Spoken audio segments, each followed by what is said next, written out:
The show goes on. This is my home. They're gonna need a fucking wrecking ball to take me out of here. They're gonna need to send in the National Guard, a fucking SWAT team, because I ain't going nowhere.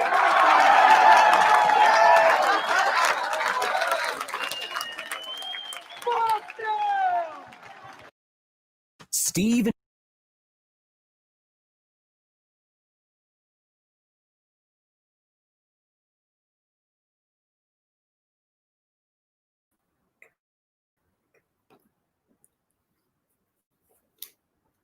Andre, how you doing?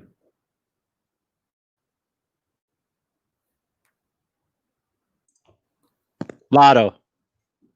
How you doing, mate? You good? Good. How are you? Yeah, not too bad, mate. Not too bad. What's happening with Hexy? Everybody wants to know. First of all, let's talk about the news of the last 24 hours. Huh? What with Uniswap?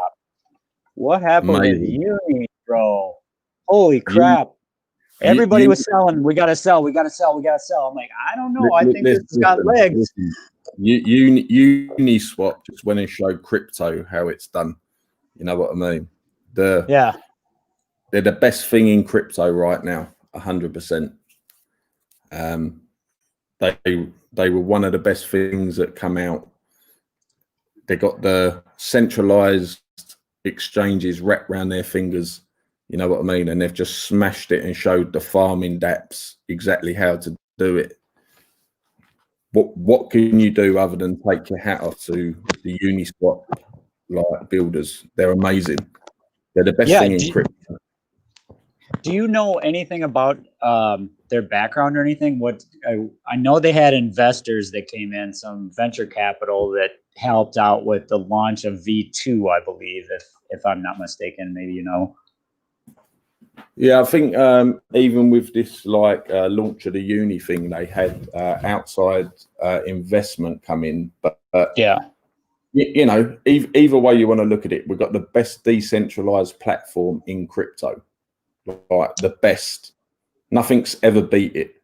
You know, they've given every person in crypto what they needed and what they wanted and delivered, and had people come out like Uniswap.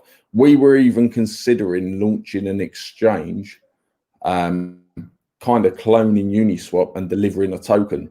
And I'm so glad we didn't, because if we would have even attempted it, they've just blown everyone out the water, and they deserve it. And like when you get a team like Uniswap in crypto that have just gone and delivered exactly what they've gone and delivered and executed it with perfection, you have to stand back and take your hat off and say, this is what cryptocurrency is about. You know, there's not going to be many times like this in crypto when this sort of shit happens and goes down in the way that it's gone down, you know. And like, think about every token that is launched in crypto or new coin, and everybody says Binance and Coinbase. Uni launched their token, and the very first day it's on Binance and Coinbase. Yeah, that where I'm coming from. Yeah, like they knew about it. People are dumping this token. You know, what the fuck? Like, why? Right, that's silly. Like, yeah, cool. So, like, why are we dumping this token? It's the best thing to hit crypto like since fucking Bitcoin. I'm not even joking. Like, this thing is the best thing since fucking sliced bread in crypto. You know, this is a once in a crypto lifetime opportunity. So treat it like what it's meant to be treated like. You know, these uni guys are like literally like gods of crypto at the minute. You know, absolutely. Literally. Or Santa Claus, something. Yeah, 100%. And they didn't just go and like launch a token. They give it out free to any single person who had transacted on their network or provided liquidity or bought socks. You know. Yeah. So, like, who is anybody to, you know, like argue with that or like thingy? And it's like, you know, we've had all this shit with farming in the last 2, 3 weeks, 4 weeks, whatever, and they've just come out and kind of combated all that with their own solution. And I don't know, they 100% like, I don't know how to explain it. Like, they deserve it. It's like you just couldn't have asked for anything fucking better for something in crypto like this to happen. Do you know what I mean? Right. I think the way a lot of people took it was, you know, with everything that's been happening, especially in the last 3 weeks, with every kind of food token you can think of, like yam, pickles was the last one that came out, sushi, the developer or the owner or whoever ran off with the money, exit scammed, and then bought back in and said, hey, sorry guys. I mean, with everything that's been going on in the past 2 weeks, for Uniswap to secretly like drop it at what, UTC or no, midnight, somewhere midnight East Coast here, and then everybody's like, well, not everybody, a lot of people were like, well, that's $1,200 at that time when it came out. It was already on Binance like right away. So people are like, oh, we're gonna dump it. I don't know. I was just thinking maybe there's a bigger scheme here, like, or bigger plan that they're going to use the Uniswap token to sort of show the rest of DeFi how it's supposed to be done. And not all of DeFi, but with all these shit coins that are coming out on Uniswap. And that's half the problem. The gas fees are so high is there's so many transactions going on. Everybody's getting in line to throw their money away. And then Uniswap just sneaks in the back door and says, oh, hey, by the way, we're on Binance too. And everybody gets 400. Not everybody that interacted with the contract. So any wallet that you had, like a lot of people had multiple wallets. I know I did. I'm not going to say how many, but I had more than one because, you know, you use different wallets for different things. And if you want to take your security, you want to diversify your security a little bit, you're not having all your eggs in one basket. So at any point in time, when your MetaMask used Uniswap, you get 400 free. And then if you provided liquidity, then you get bonus on top of that. And then what is it at now, Lotto? Like $8 or something? I'm afraid to ask. Let's have a look. It was at $8 earlier. It's at 627 now. Okay, so it's been in that channel. Traders are loving this coin, huh? 100%. You know what I mean? And it's like it's not like to be fair, when you look at it on the scale of things, like Uniswap as an exchange has more trading volume and whatever else than Coinbase. You know, Coinbase being one of the biggest centralized, like kind of legit exchanges, what everyone talks about, and Binance, and they're listed on both. You know, this is a decentralized exchange with no KYC. You know, this is as good as it's going to get, you know. And not only that, but they've rewarded every single person who has used a wallet or connected a wallet and even attempted a transaction with their network. You know, you can't, this is like the dream of crypto. This is what crypto was about. And you have to take a step back, take your hat off to the Uniswap developers, the hard work they've put in, the amazing platform they've developed, all the people that have come out and tried to overtake them or snipe their liquidity and do all the shit that they've tried to do against Uniswap. And they've literally just come out with pure and utter class and just like wipe the floor with it. You know, and when you look at it like that, and then you actually look at the tokenomics and the use cases of the token that Uniswap is providing, it's actually got utility. You know, it's a governance token. It's a liquidity providing token. It has utility. This isn't just a standard like normal token that's just a pump and dump. Let's trade it and make as much as we can. It actually has use cases, you know, and their roadmap with this token is to benefit the users of their platform moving forwards. You know, you have to respect that. You know, there are lots of people lining up ready to fork Uniswap or clone it and add a token. And while all these people were trying to do it, including all the farming dApps and all the shit that we've had to put up with over the last like you know, couple of months or whatever, Uniswap have just executed it perfectly and with utter class, and just shown the whole of like crypto, like what it's about. And you know, everything Uniswap has done like over the last year, whatever, has just been pure and utter class. And it's like they deserve all the respect. Like, you know, as a crypto user, you just have to like take it out to these people and like respect it 100%. I think that the way they did it was, like you said, was class. And regardless of whether they had seed money from, you name I was looking through the holder list last night, and Binance is on there, Huobi's on there. I mean, they have them actually listed, you know, so those are exchanges that must have had access to a pre-mine, or how does that work exactly? How do you get the liquidity on the exchanges, or they had wallets? I mean, they could have had a deal made that they said, okay, well, Binance gets this allocation, Coinbase gets this allocation. I don't know. Where did the liquidity come from for all the tokens they gave away? You know, did they have VCs involved?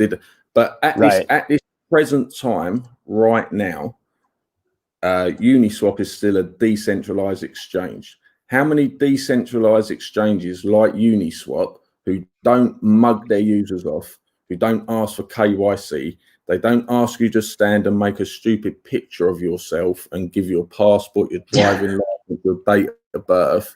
How many other decentralized exchanges have actually merged with Binance and Coinbase?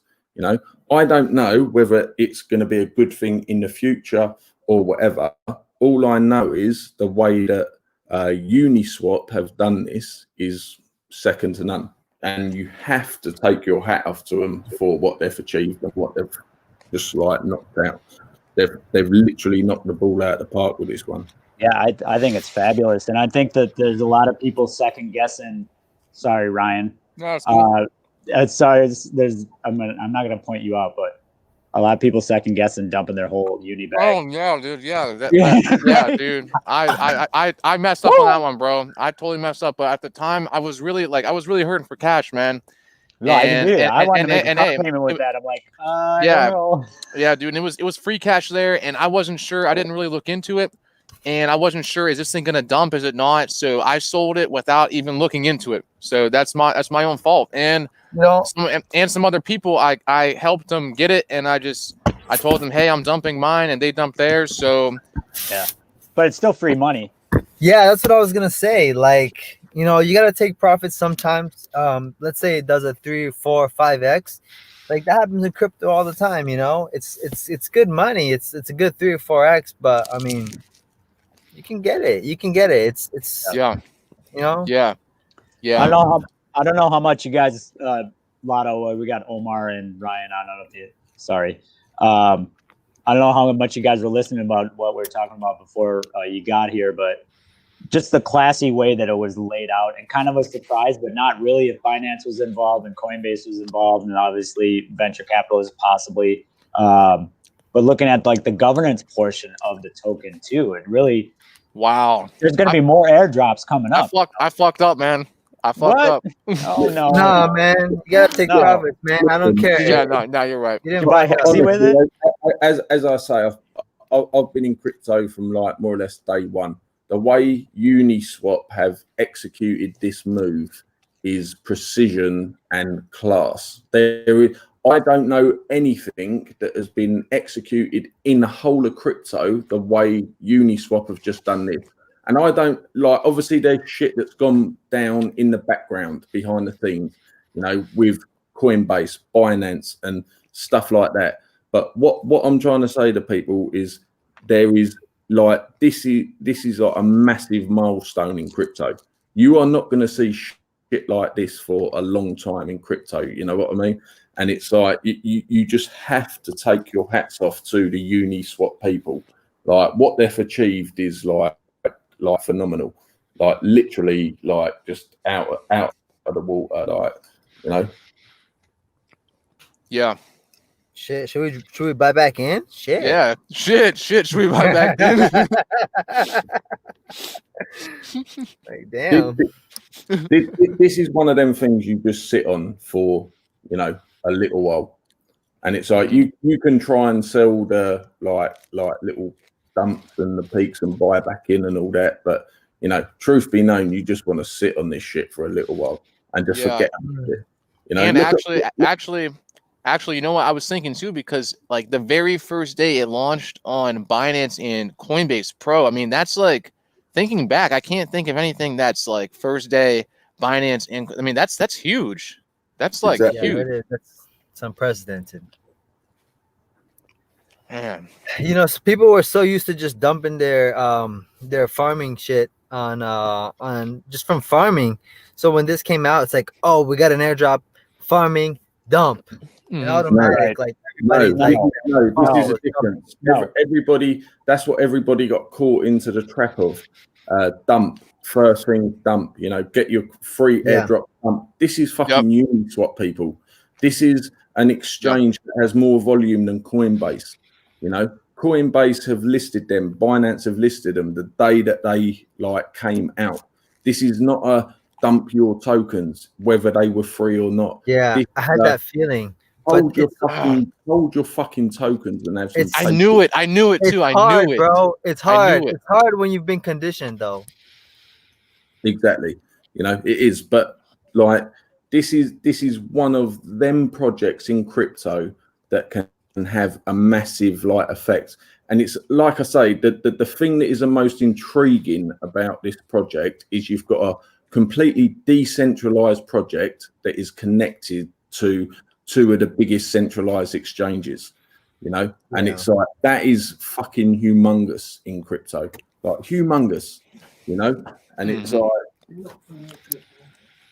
obviously not financial advice, but right, of course. But at the same time, if everybody got their tokens free, it's like just let this thing do what it's got to do, and this is all without taking into consideration what the token is here for.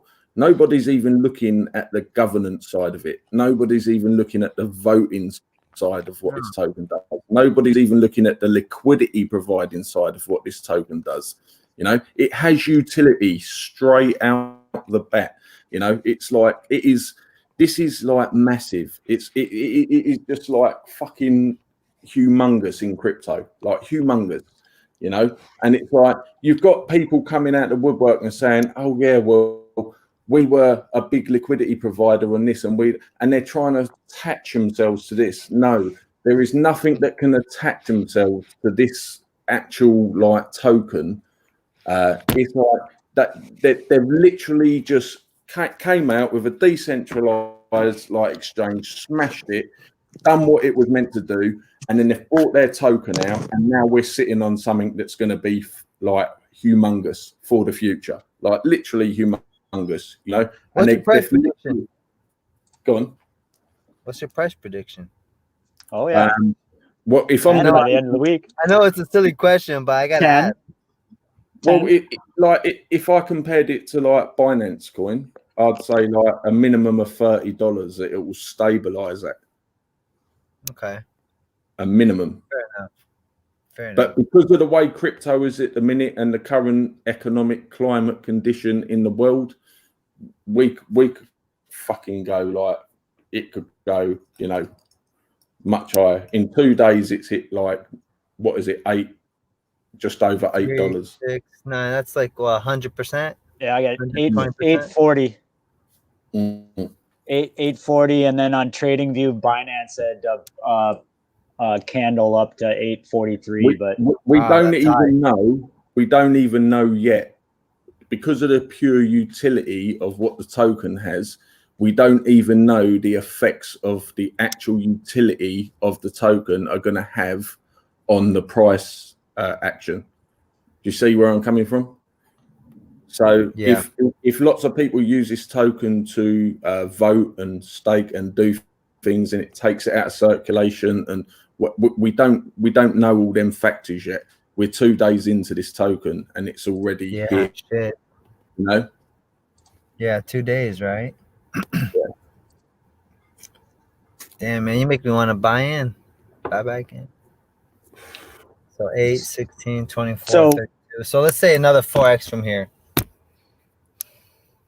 Yeah, That's all right. It's good. that's It's easy. good. It's good. Mm-hmm. So what is the only way to farm this or to mine this UNI is with liquidity pools, the 4 liquidity pools they're providing right now, and then up to a vote to add new ones. Community. There's 4 liquidity pools I think you can go into with it, which I think earn you more of the Uni token. But then there's also the like voting governance system, which I believe works the same way as like TRON does, you know. So different projects can come out and you can vote on them. And when you allocate your tokens to vote on them, you can also earn that token for voting on them, like a reward system. So it works kind of like the same way as staking. But like I say, we don't know the actual effects of these factors of this token yet. What Question. Go ahead. What do you think? I heard that Uniswap took VC money in the beginning. Yeah. I know it's a speculation or who knows, but like, how do you think they got worked into the deal? Like, if they're spreading the benefits amongst all people whilst VC investors took money in the beginning, what kind of effect do you think that has on VCs? If you look at it, you've got all the centralized exchanges in crypto. Everyone was bored of them, but you had nothing like in the middle. And obviously Uniswap have come out and, you know, you had all your other kind of like similar exchanges, TRON, all that, whatever. But Uniswap have come out and done something on a mainstream scale, decentralized, that actually provided a use case and done it well, you know. And, you know, they've had the different versions and scaled up properly and done everything properly and delivered the new versions properly and just cracked on. And, you know, and they've also stood up against the people coming up and trying to kind of not take over, but trying to muscle in, you know. And it's like you just have. Aggressive. They've been aggressive. Uniswap came out with this token out of necessity. If they didn't do it, they would have become irrelevant over time. Yeah. Because of farming. Yeah. Yeah. Unneeded. Right. So I think there's a net positive in terms of what the competition has done and what they took out of Uniswap, you know. It's very necessary. It's like if you look at something like sushi or these yams and all these farming shit, what would they have done for a single person who used like their system? Fuck all. Right? That's what they would have done. Absolutely fuck all. Right? Uniswap has built up a massive user base, and what it has effectively done for a decentralized platform is it has rewarded every single unique user for that platform. That's like unprecedented. And people won't actually understand that until they realize that them 400 Uni tokens they got just for making a single transaction on Uniswap could potentially be worth X amount. Man. It's $2,000 now. It's like close. I messed up so bad. No, man, stop that. No, stop. Don't ever look back. Don't ever look back. No, you're right. You're right. That's free You're money. right, man. You're right. It's cash money, right? You enjoy. You got to take profits. You know. Now, hey, now you don't have to answer this question, Ryan. But you didn't spend it all on hookers and blow, did you? Maybe. No, Maybe. I'm knows? playing. No, man. No, I didn't do that. All right. That's black sheep. Yeah, that's black sheep, man. Yeah, people have to pay bills. It's a way of life. So at the end of the day, the other way to look at it is everybody who got them free tokens who managed yesterday to get $1,200 to $1,400. It's not a a bad thing, is it? You know, like that's free. You know, for any person who just transacted once on like Uniswap, which was a decentralized exchange. You know, nobody predicted this like actually happening or rolling out the way it has. You know, and then you know, on top of that, they're listed on Coinbase Pro and Binance on the first day. You know, crazy. So they knew about it. Those guys knew about it. Oh yeah. Yeah, obviously there must have been shit going down in the background, you know. Yeah. But at the same time, it's the way they executed it. You know, we had you know 2 weeks before we had all the shit with farming that literally ruined every single small like DeFi project on ETH.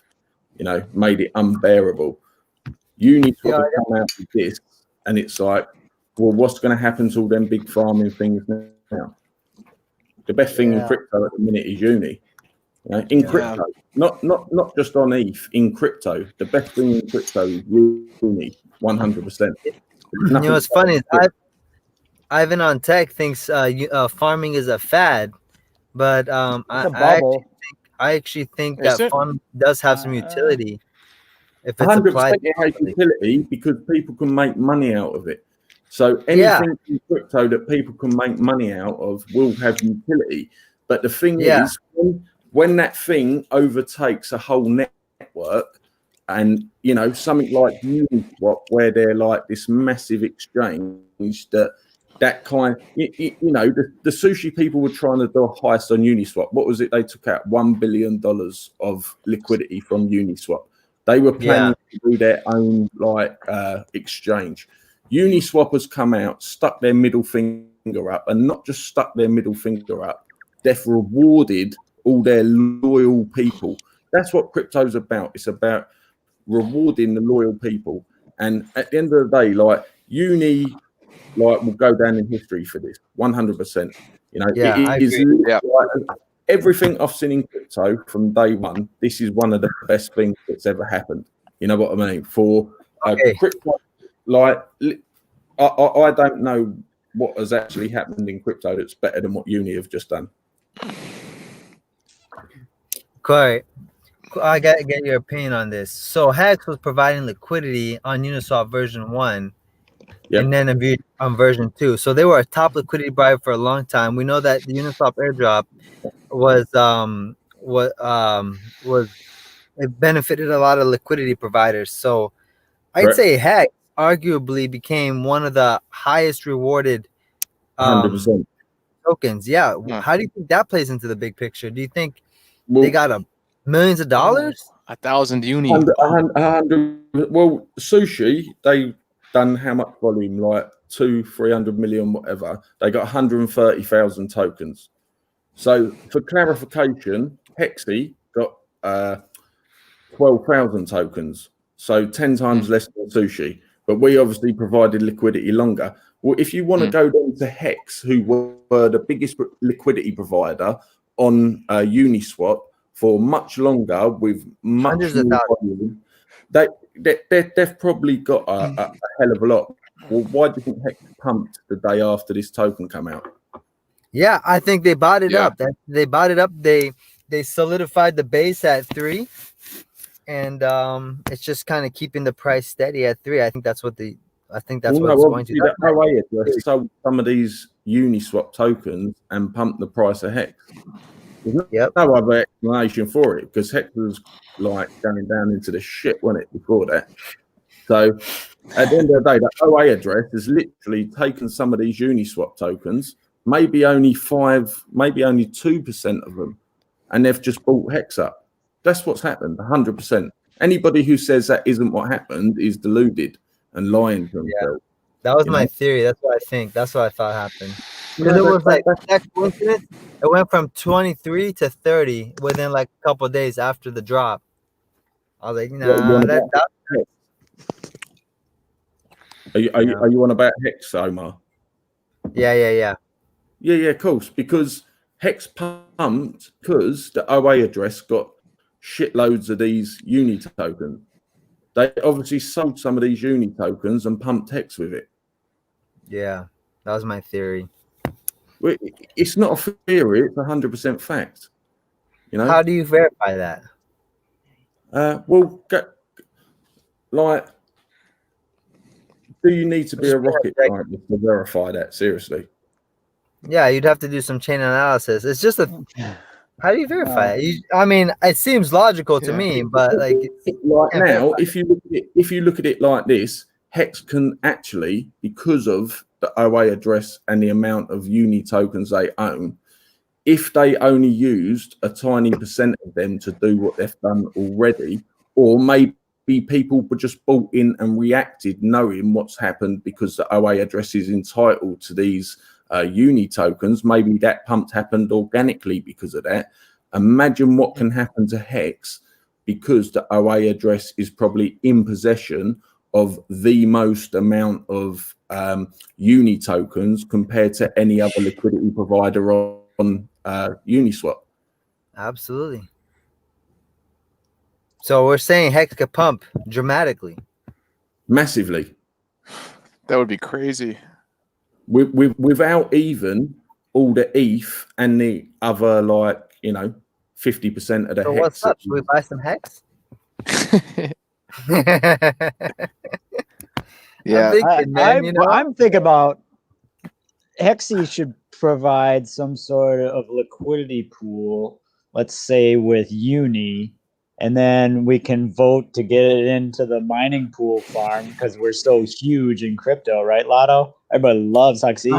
So 100%. Like yesterday, I was sitting there thinking all yesterday, like, how can we provide a liquidity pool with Uni and Hexy?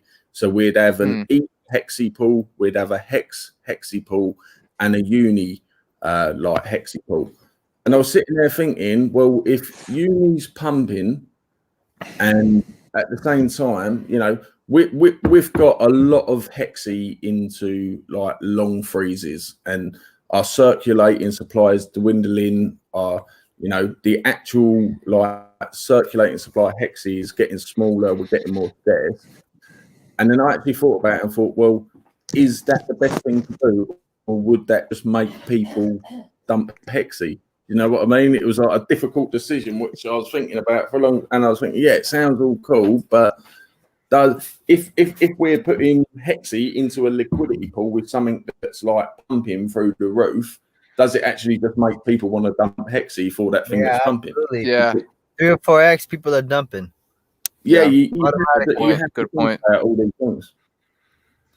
3 or 4x people are dumping automatically. That's what I've seen. Like I say with Hex, it's did Hex actually pump because all these people know that the OA address might have got all these Uni tokens? Is that why Hex? I think the OA pumped it a little bit because it stopped at around 3.31. If people speculated on it, it would have passed that 3.1. But I mean, when we say it's pumped, how much has it actually pumped? It was at 2.5, 2.3 to 2.5, and went to 3. Yeah. But where are we at compared to the all-time high, a few months ago? Where we're at now? Yeah, I think we're down over 50%. I believe. 50%. All-time high is 0.0065. So it kind of short up the bottom. It said, okay, we're at 23, 25. Let's get the bottom back at 3 where we're supposed to be. And that's what I think happened. Yeah. And now it's so what if they save all these Uni tokens for big payday and they haven't actually done anything with them, but they're one of the biggest holders of the Uni token, and then Uni token up till big payday pumps like Binance coin, just goes up. What then if Hex goes and dumps all these and then pumps Hex? You know what I mean? That's some game theory there, bro. Game theory. There's just so many unknowns because Hex. But here's my theory on that. The product placement of Hex. The product placement of Hex is delayed gratification. If those tokens go to pump Hex, people that are not ready to delay gratification, who feel like, okay, they want to invest in other projects or take profits or do whatever because they're not ready to delay gratification, I feel like that could keep the price like low. It's just that temporary product placement that I think it's kind of like just a little bit off in the terms of timing. That's why I think, like, I don't know how much you can actually pump Hex, $1, $2, $3, like people are dreaming, hoping, and wishing. You know, there's so many ways you can look at it. Like, so let's just imagine big payday comes and there's a massive dump of Hex, you know, and Hex like goes through the fucking floor or whatever. Well, imagine if Hex was the biggest earner of Uni tokens because it was the biggest liquidity provider on Uniswap when it first launched, right? But it holds them Uni tokens all the way through big payday while Uni tokens keep pumping. You know what I mean? It's like, you can look at it from 100 different fucking angles, and you know, until people know how many Uni tokens that OA address, like the OA address, actually got, you're not going to be able to like ascertain. Well, I wonder, is there a way to check? I guess you can go to the pools.fyi, check the addresses, and then I guess check to see if they have any Uni tokens in those addresses. I suppose when you claim them tokens, it's obviously on Everscan. That's the way I see it, you know? Yeah. So you need to check all them addresses, see how much were granted. And I might not be right about this, but it makes sense logically. But I don't think that the Uniswap tokens show up into your wallet or as an airdrop to that wallet until you physically claim them. I think they're probably minted, but they're not allocated to you until you make that transaction. So I don't think that they're just sitting there waiting for you. I think that as part of the program, this is the first of 4 airdrops to participants, by the way. Really? Too. So there's going to be more coming. Isn't it like 60% of the tokens are going to users and liquidity providers? But with those airdrops, is that going to be only for people that are holding, or is it going to be the same scenario where if I think it's people. I'm going to look it up. I think it's people I don't know if they're using the original snapshot. Yeah. Okay. It would be brilliant if they're using the original snapshot. The original snapshot. Yeah, that would be really dope if they did another airdrop. This time I would hold. Yeah, no, there are more airdrops coming. It's like I would for sure hold this time. Yeah, read through some of the documentation yesterday. And there was a Funding Gym said this. I'm not sure if this is 100% true. I don't know if you guys have looked into it. Supposedly, if you bought Unisocks token, then you're able to claim 1,000 Uni tokens. Correct. Yeah. So I think that's pretty cool that the Uniswap guys are kind of switching it up. They're making like they have that engagement with everyone. If you interacted, you bought their that sock token, and that's pretty cool. That's pretty cool. Well, one thing I can say with what Uniswap have done with the Uniswap team, they are literally the coolest people in crypto right now. 100% hands down. The way they've contacted, who's even on their team, or I mean, like who are their coders? I actually had the name of the people because I tried to reach out to him a little while ago when we was dealing with Hex, but there's some very like intelligent people, and they literally what they have done is literally the best thing that could happen to crypto, Yeah, because when I think of I know the Hayden Adams guy who wrote it in he was the first guy who coded it, but I know since then there's probably been multiple devs and people who have worked on it. I just don't know currently, but I'm sure that their team has got to be A+ for sure. Oh yeah, 100%.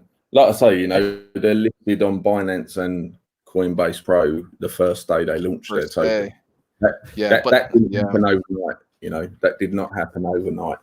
You know, Yeah. and even the funding for the tokens that they gave out, there was meant to be like venture capital put into that. But you know, at the same time, where's it going to lead? Is it going to lead to further centralization? Are we going to have this hybrid thing between decentralization and centralization, which would be brilliant? You know, we don't know all the answers yet. All we know is, you know, basically like Uniswap have done something that is like just fucking out there and brilliant. Hey guys, I'm looking at the Uniswap blog, and 60% of the supply, 600 million Uni, distributed to community members over 4-year period. And then future employees get 21.5% with 4-year vesting. So they get, you know, they get their stock options, but they have to hang on to them. Investors 4-year vesting, it's 178 million. And advisors 4 years vesting, 6.899 million. And inflation rate at 2% per year starts after 4 years. So no inflation on the first year. Oh no, 4 years? So 4-year vesting, would that be that like they can't sell? Are we in agreement that 60% of the total supply is to people who use Uniswap liquidity provider? Yeah. Correct. Yeah, that's cool. Like, how can you argue that 60%? Right. So 15% of that just hit wallets last night, and then there's going to be subsequent airdrops.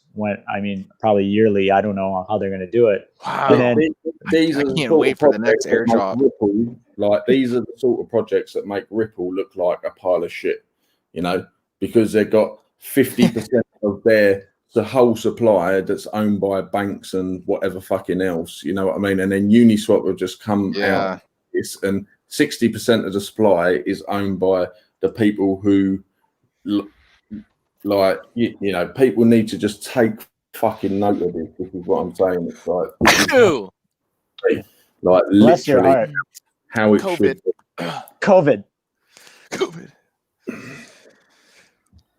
Omar says we're going to live off handouts. Is that true? Is this the new universal basic income? Is that yeah, baby. Yeah, right. That's awesome. Hey, he's back. Yeah, UBI. The UBI is UNI. The UBI, UNI. I'm excited. I'm excited for their next airdrops, though. I wonder, does it say when their next one's going to be, like a schedule of the? It doesn't have a schedule. What about now? Speaking of big holders of the coin, of the UNI coin, they're going to have big voting power. So it can be a little like the governance part of this token is a lot of it's got to do with voting. You know, the Hex is going to have a big part in that. Yeah. So this is the other thing. Hex might not want to dump the token to pump Hex. They might want to hold on power. They might, exactly, to have power.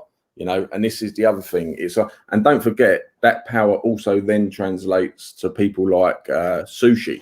You know, they got 130,000 of them tokens. You know, that was quite a big supply compared to, I don't know, like your normal average fucking person. So at the same time, if they don't want to dump the tokens, they've actually got power in the governance system.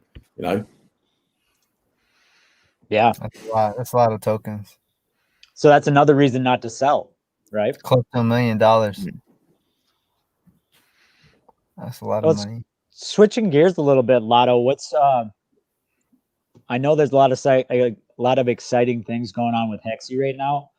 I'm not going to be the guy that says when casino, but I'm going to say when casino. When's that casino open? I got some money I want to burn up. Bro, listen, I'm ready. He's like, no, buy Hexy, buy Hexy. like Hexy's, like, everybody knows we've gone through the fucking mill. You know, we've gone through like every shit not that bad. you could go through in crypto. You know, but at the same time, we're still here plugging away, doing what we're doing. And like, if anybody's got anything to say about Hexy, all I could say in our defense right now is just look at our freeze stats over the last 2 weeks. You know, just look at our free stats. We haven't been paying dividends. We haven't been paying interest, even though we have got planned interest for all Hexi freezers. You know, we haven't been doing it, and our freeze stats are going through the roof. We have over 66% of the max supply of Hexi that is frozen. 66%, you know, or including locked. So over 66% of Hexi is frozen and locked. You know, for a token that's not paying interest or dividends, I think that's pretty, like, you know, fucking good. But if we want to talk about the casino and the contract that was launched probably over a month ago now by Sal, who's like one of our top devs,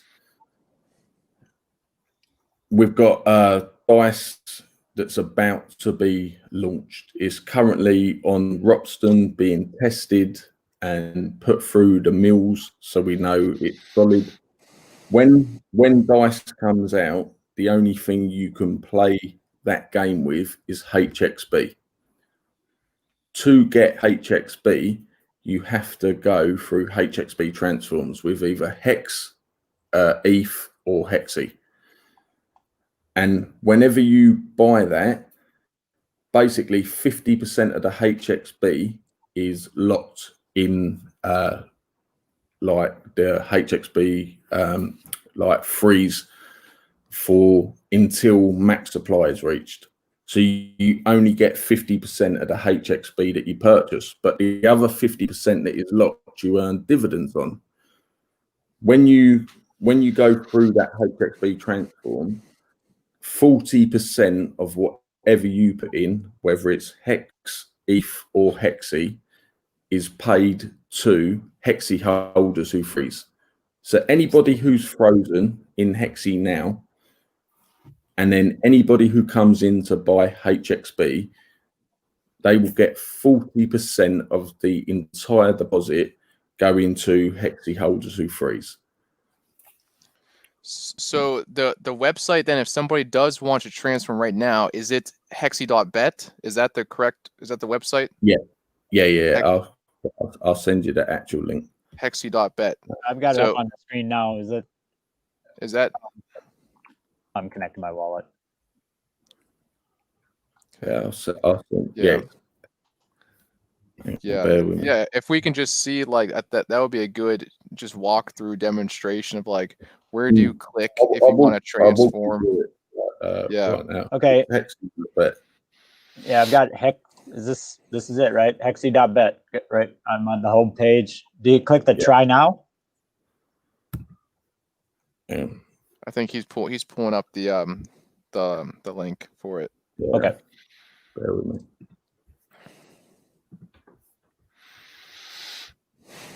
I'll send this through to you. Right, hang on, Andre. Here we go.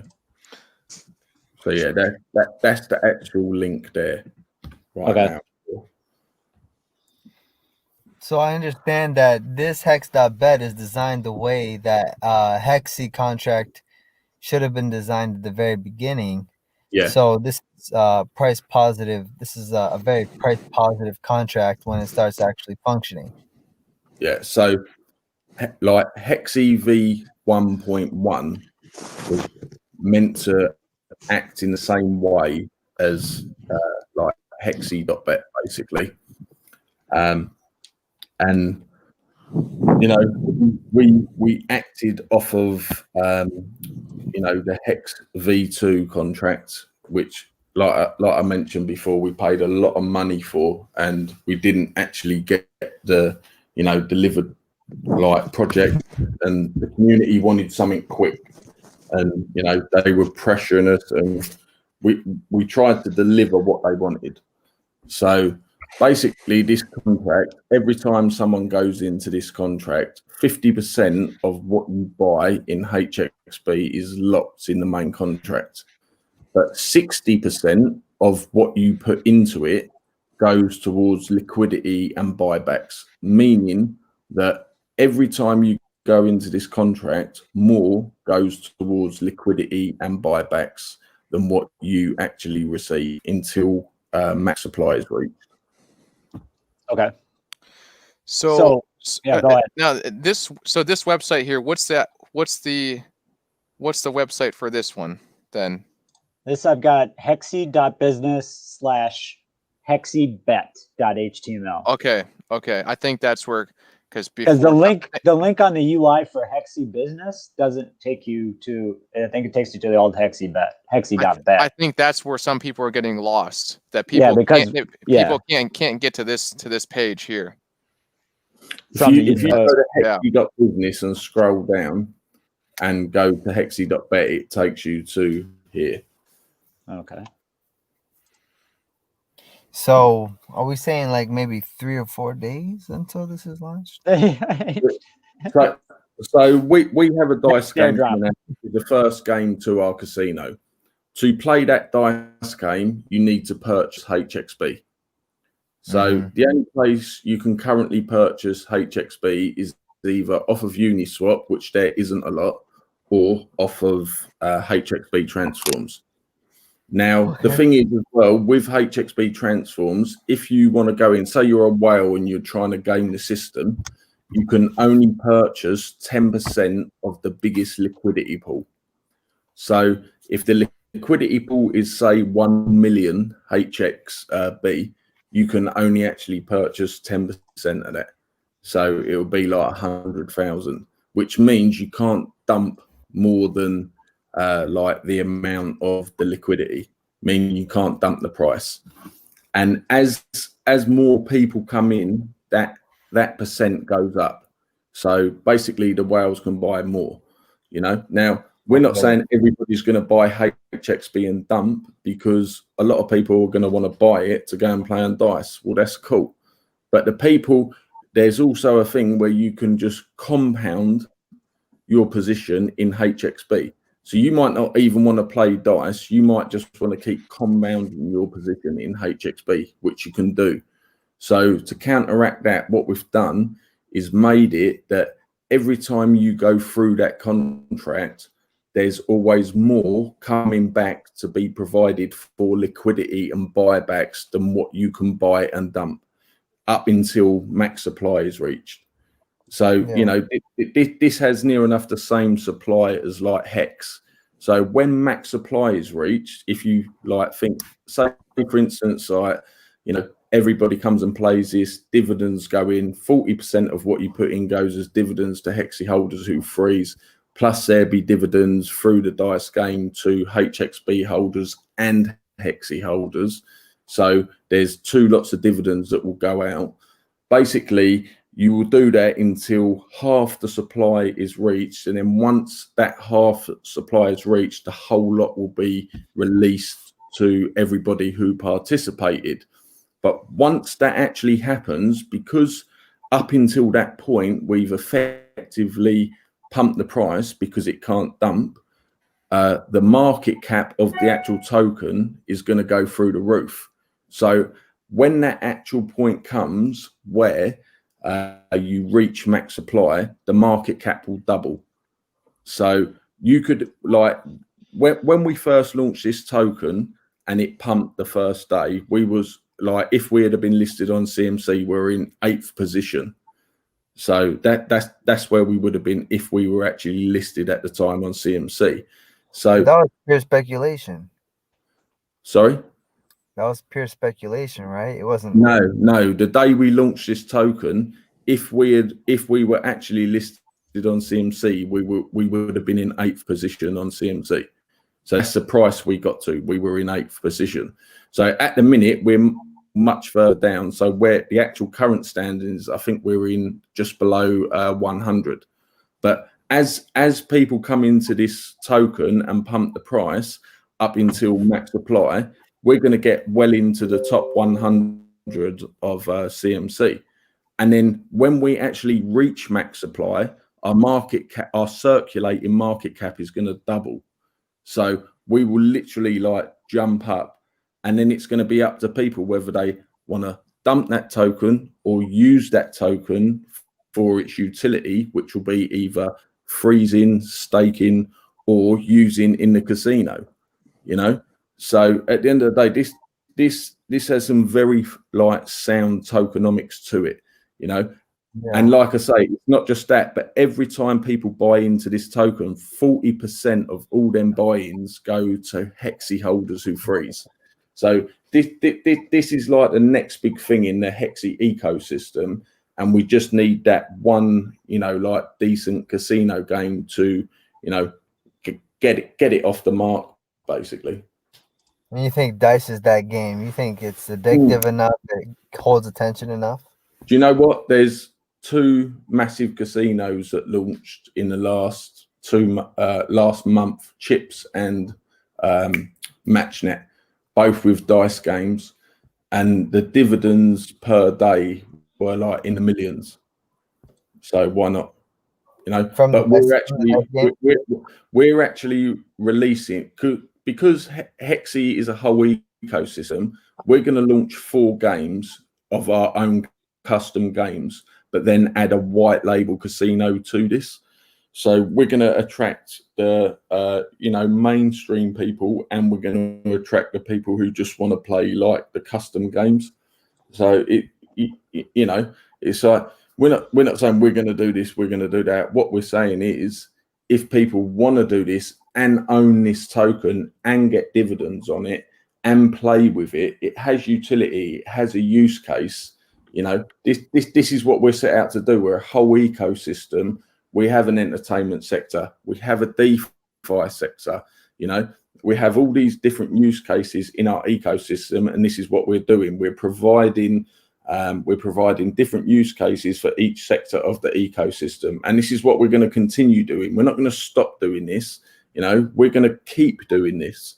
So, at the end of the day, this is one of our things. It's like, we're not saying everybody's got to do this, but what we're saying is, if people do this, this is what's going to happen. And I don't know what else like I can actually say, but at the same time, there's a lot of these things in crypto that have happened, and we're doing our version of it basically, and we're going to keep building on that version of it. Yeah. So one thing I did notice, maybe the devs will figure this out, but when I go to, every time I log on, you have to unlock the wallet for like $2 or $3. It's not a lot, but it's like annoying. Every time I log on, I have to do that. Yeah. Is that like part of the code or something? So basically, the approved MetaMask you should only have to do once ever. Yeah, I keep asking for it. The thing with the actual HXB transforms contract is, because it's live and rooted to the market value, it has to route through a few different pools of Uniswap. So the actual gas transactions for it are slightly higher than normal, but at the same time, that is to make it that it is set to the current market prices, So it is actually a very well and intelligent designed contract. And at the same time, like I say, up until max supply is reached, the price cannot actually go down. It can only go one way, and that's up. I get that. It was just a little small nuisance, but I guess if the opportunity is greater than the fees, it doesn't really matter. It was just like a small. Oh yeah, 100%. No, I agree with you 100%. And at the end of the day, it's exactly what we've just been through with all the farming stuff. If the gas fees are better than the opportunity, then no, it's not going to work. But I believe we're at a position where the gas fees have come down low enough where, even if this HXB transform was, say, maybe not 2x the price of normal gas fees, but maybe 1.5 times, it would be well worth, that extra 0.5. Yeah. Agreed. That's interesting. I got a question for you, Lotto, on the supply side of HXB. Looking at the UI here, circulating supply, you're saying that is, it's hard to get up with as many digits. So we're at about 50% or 10% of circulating supply is 10% of total supply right now? Or but there's a lot of them tokens that are locked up for, I believe, 10 years. Founder lock? Is that this one? Yeah, right here? yeah, locked for 10 years. Like this isn't like you know, you got your normal casinos that come out and within like 3 months they're dead. This isn't one of them things. You know, this is a project with long-term vision. Like Hexy.business is not a pump and dump project. It's it's been designed to have a long-term vision. And if we're going to launch a casino and entertainment sector with that, then at the end of the day, that actual casino cannot be like, oh yeah, we're going to come out, provide divs for 2 months, they're going to be good, and then we're going to be finished. So at the end of the day, a massive amount of that max supply is locked for 10 years, just to show how like dedicated we are for that token. 10 years? We're going to... Sorry, go on. You said 10 years? Yeah, 10 years. There's a lot of that supply is locked for 10 years, It's a lot. There's not many casinos that do that, No. They're all their tokens, you can mine them, and you can, like, I think Chips, they mine through their whole fucking supply in a few days. Well, how can you have a casino that you can mine through the whole supply in a few days? And It's then like Goose bet. Let's see here. I'm pulling up the contract address here on Etherscan now. Let me see. I'm going to take a look. Yeah, 100 billion and then 50. So there's a couple. I think there's like a couple ads. There's like the one. So that the freeze one or the locked. That's the main address on there, right? Like the 50 million. Yeah. And there's some couple other ones. There's like a 24 million, a 23 million, and then all the rest just people, random people, like lower ones. Yeah. So. Interesting. And don't forget this token earns dividends as well. So basically, when people come through this contract, it feeds dividends solely to Hexy holders who freeze. But also, when people play like dice, them dividends get split between Hexy holders who freeze and HXB like holders. So every time people come through that, 50% of them tokens are locked. So they can't do anything but receive dividends, even if they don't want to, until max supply is reached. Yeah, and then there's the addresses for the 24 million and the 23 million.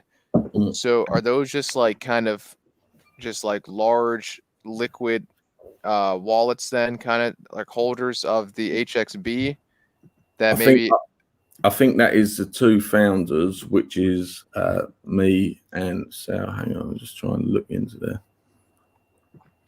Because before I was looking at some of the circulating things for it, and I was kind of trying to think like, what? Because then I got that the 50 million one was the 50 million or 50 billion locked or frozen, but then the other 50, there's a one for 24 billion, one for 23 billion. I was like thinking. Just trying to piece it together, As dividends come in, 60% of whatever is generated comes in to be provided for liquidity. So we will match that liquidity with them tokens that are liquid. Okay. Yeah, I figured they'd be used for something. I wasn't sure what those two addresses were, but I knew there were kind of something in there. And then the fourth largest holder is somebody who has exactly 1 billion. And then from there, there's just like some lower. So interesting there. Just kind of looking at the breakdown of like the average HXB holder. 1 billion? There's somebody That's Omar. Is that Omar? Yeah. Is that you, Omar? Exactly 1 billion. He didn't sell those. Like 20K right now because I try to look at the life cycle of a project versus like, you have to kind of time yourself on certain things. And you just kind of, if dividends are like 6 months off, you kind of like, there's no cash flow on holding something sometimes. Yeah. You kind of have to just time yourself a little bit properly. And actually basically the way the way HXB transforms has been designed with Hexy in mind as well is one, it completely and utterly rewards Hexy holders who freeze. So anybody who's freezing and holding Hexy, they're going to be rewarded greatly from HXP transforms. If the dice game becomes anything like some of the the shit dice games that have come out in the last couple of months, because our supply doesn't work like their supply, it's going to be like literally phenomenal, and it's not just that, but our token also has use cases outside of being a gambling token. You can freeze it and earn more dividends. We can launch another freeze contract for HXP where you get more incentives for sticking it in a longer freeze. So it's not just a standard come out gambling token, like whatever. There are actual use cases and utilities for this. Yeah, and very quick, I don't know if you wanted to touch on, we haven't really, it's not really high priority, I'd say at the time, but HXP, I mean, that's just kind of, I'm sure, first Hexy, and then now we're kind of getting everything with HXB flowing, but that's like the last one. I don't know if you just wanted to just touch or, just have some comments about HXP or anything. Yeah, no, cool. 100%. Like HXP, like, nothing in the Hexy ecosystem was like delivered just on a whim. It's like there was a lot of thought and design gone into every single part of the ecosystem, and HXP will always be a token for a media platform for Hexy, and when we say a media platform, we mean a proper media platform, and that's like, one of, we have a lot of core dApps that we're trying to launch, and we should have the majority of them core dApps launched and existing within the next 3-4 months, and HXP will be the main one that we deliver after them. Yeah. Okay. And then there was one more too, right? That was planned. I don't know if that's still in the works, like some point down the road, right? I think that was the Hex stable, right? HXS stable as of now is not the window. There's no Hex stable on the way. Okay, so now it's just HXY, HXB, and HXP. Those are the three tokens of the ecosystem. And HXP. HXP is going to be a complete media platform. We've got people working on that, and we have a very skeleton outline of what it needs to be. But to actually develop it properly and get it in line with some of the things that are existing now, there's a lot of work to be done. Okay, and also on the back burner too, maybe then I guess replacing the HX stable would be the Hexy Gold, correct? Yeah, correct. And there's a big reason for that. So we were basically going to launch a token where people could stake their Hex and have liquid Hex. So Hexy.credit is going to come out, and Hex.credit, that's what I'm missing there. We touched like base with the OTC loans and everything else. We know there's demand for that. We know with what we're offering there, we are doing something that the community want, and it's like a lot of people don't understand with what we're actually offering right now, like in crypto. And we haven't refused anyone. We haven't stopped anyone from taking a loan. We're offering it right now. We're giving 50% LTV rate on Hexy. So if I can just give some people on this live stream some clarification of what we're actually doing. Yeah. If you used a well-known reputable company like Nexo, they give 50% LTV on Bitcoin. If you wanted to use ETH as an asset to get a loan, they give you something like 30%. We're giving you 50%, even 60% if you go into a 365-day freeze on Hexy. Now, a lot of people won't actually be able to wrap their head around this or understand it from what I'm trying to explain to them, but we are giving you 50% on a token that people think is a scam. You know, why there would literally be no reason why we'd do that. You know, when Nexo don't even give you 50% or 40% on ETH, we're giving you 50% on our own token, Hexy. You know, so these are the sort of things that people need to ask themselves the questions. Why would we do that? And Andre, I don't know if you want to pull up the hexy.credit website, you know, because there's like, it shows the OTC stuff on there now, which I thought is pretty cool. You know, you can like view like yeah. So right there, it kind of shows everything. Yeah. So Lotto, is this everything, or does this include individual OTC loans? Yeah. These are just the OTC loans we've done over the last couple of days. Yeah. Holy crap. Yeah, look at that, man. Awesome. It works out to about $40,000 worth of ETH, and Hex. Yeah. Wow. Yeah. So it's nice. Quick question on that. Well, I'll be back.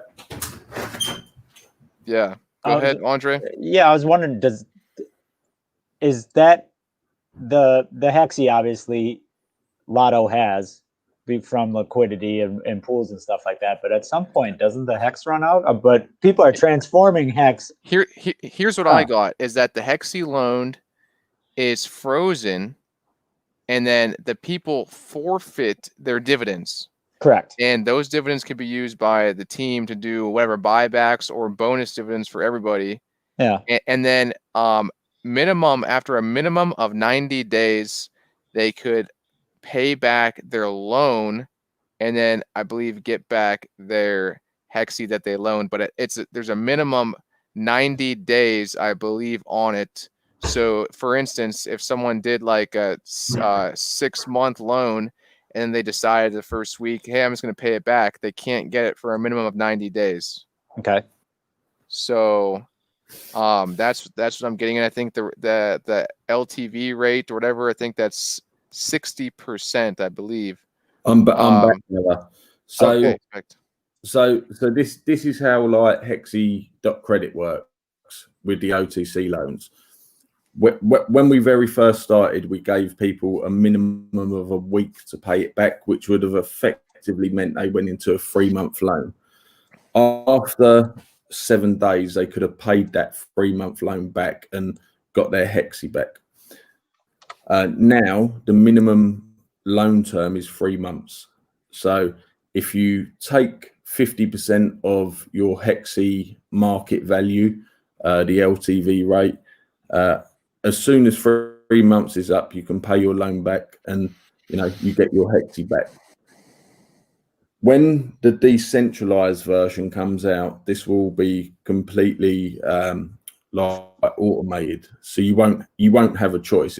It's not like you'll be speaking to somebody through Telegram and saying, "Can I do this?" It's like you have this option, and this is what you do. And then also, go on.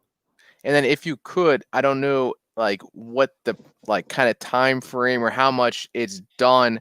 I know things come. It's hard to give time frames of future things but I mean, would you say that the credit contract is somewhat kind of close to kind of being like finalized, or maybe like 50% of the way through, 70%? Credit contract, and this is the thing, we've got loads of shit about this in the community. Credit contract has been pretty much complete for months and months. Mm-hmm. It was one of the first contracts we had done, and the only thing we have to do to the credit contract is add Hexy. So we have Hex and Hexy, and then the liquidity providers can provide Ethereum. And so at the minute, we're kind of like, with these OTC loans, we're the liquidity providers. But with credit, when it actually launches, anybody can provide liquidity. Okay. Yeah, I've got one. I was asking Ryan while you stepped away. Now, the liquidity for Hexy credit is coming from the liquidity pools, or from transforms, or just the Hexy Lotto bank? You just got a big old bag of Hex behind the house, or what? Do you mean now or in future? when? No, I think in the future would be a better question. Yeah. Oh, right. So in the future, anybody. So, okay. So let's just take, for example, we launch HXY.credit and it's a brand new fresh contract, right? Let's just say we have 200 Ethereum sitting there and we think actually we could like make some butter. The team could go and put 200 ETH into the liquidity pool, but let's just say 300 people come in behind us and said, actually, we want a slice of this pie. They could come and put in 500 Ethereum. Anybody can put in Ethereum to the liquidity pool. You know, it's just anybody who's willing to do it. So it's like completely like kind of decentralized. You know, there's nobody who can make a decision. Once it's launched, it's set, and it's like anybody can like come in and provide Ethereum as liquidity. And what they get is, so imagine the ecosystem is running, you know, like a finely oiled machine and dividends are coming in. The people who come and provide that Ethereum for, you know, either ETH or HXY at that LTV rate, when that HEX or HXY goes into a stake for the people who provided the ETH liquidity, they're earning the dividends off of that every day until that loan's paid back, you know. Okay. And it's like, if the people that like don't pay the loan back, the people who provided the ETH, they're getting a nice chunk off that 50% LTV rate. So it's it kind of exactly the same way as like Nexo works, but we're doing it on our own token. And then over time, we're going to like obviously expand this shit like to the moon. Now, over time, also, what's to say? You know, I'm playing devil's advocate here that somebody doesn't pay the GoDaddy bill and the UI goes away. Will there be ways to interact with the contract once it is decentralized? If somebody gets locked up, yeah, of course. Whatever happens, they're not stuck in the contract. Yeah, of course. Like this is gonna you'll literally be able to go to Everscan and interact with the contract. You can do that with any of our contracts, by the way. Right. Okay. So they're all, even the ones that people say have got like some centralized, you can still go to Everscan and interact with any of our contracts. Any single person in the community can. There's nothing stopping. I think Omar just left a comment. Is he in the green room or? I'll get you. All right. Yeah. I wasn't sure. All right. Yep. Sorry about that. Hey, Omar. Here we go. Yeah, sorry about that. Hey, quick question about that loan. I'm hearing a feedback. Are you guys hearing that in the mic? Go on, Omar. So about that loan, yeah. What is how is it possible that multiple tokens can interact with it?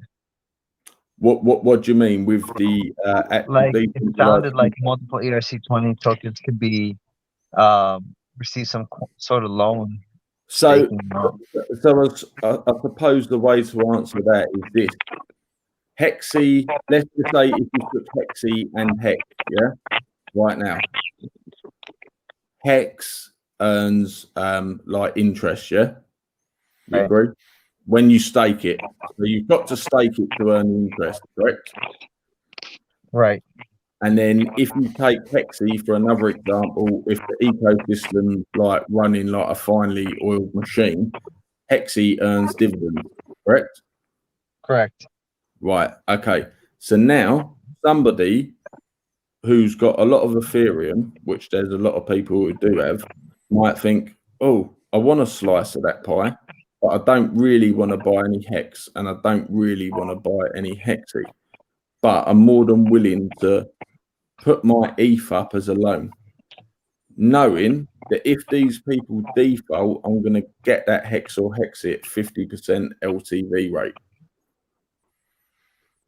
And while they put their Ethereum up, they're also going to earn the dividends and the interest earned on that HEX or HXY. Okay. This is why credit is a monster. There is nothing on Ethereum like this right now. It It is and the reason it's going to be an even bigger monster is because it's decentralized. Anybody can do this.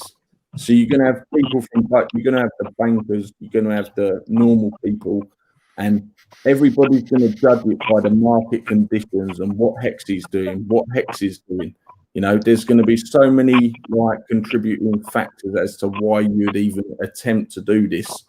You know, so when we launch the fully like decentralized version of credit, it like honestly, it's massive. Like I've actually witnessed like this shit going down in IOST on a platform which was a gambling platform, and it was called IOST Play, and the problem that happened. Oh, here we go. The IOST Play Guppies game, yeah? Yeah. Do you remember? Yeah, I played and lost. Omar, you remember, yeah? No, I was never exposed to it. Yeah, me either. Right, listen, that was one of my favorite crypto games, IOST Play. Yeah. So fast. IOST is amazing for speed, you know. But the problem it had was there was no volume or no like usability. You know, they failed in a lot of areas. Now, this project, this credit that is being launched on Ethereum, we have massive liquidity pools. We have massive user bases. We have humongous volume, right? And it's not just that, we're giving better LTV rates already now, right now, today. We're giving better LTV rates than the most well-known loan providers in cryptocurrency. Like, I have to accept that because it's the truth. And what I want people to wrap their heads around is that's what we're doing right now. So say, for instance, you could have Ethereum and go to Nexo and they're going to give you 30%. Well, why not go to Uniswap, buy Hexy and get 50%? That's what you can literally do. Instead of going to Nexo right now with Ethereum, you can go to Uniswap, get Hexy, and come to us, and we'll give you 50% straight up. If you stick it in a 365-day freeze, we'll give you 60% LTV rate. That's the best rate in crypto today. There's not a better rate in crypto than 60% LTV. You know, and that's the idea that automatically stakes the contract. Is that why you can get such good LTV rates? Sorry, say that again, brother. You can get better LTV rates than most of crypto because the staking on the Hex contract longer pays better. So not even on the Hex stake thing, but so and this is the other thing what I want to express to people. We're giving this LTV rate before we're paying dividends. So the way the full system works is once our ecosystem is running like a finely oiled machine, potentially we give this LTV rate out, and then when we give that LTV rate out, we receive the dividends that the tokens that people give us in return get.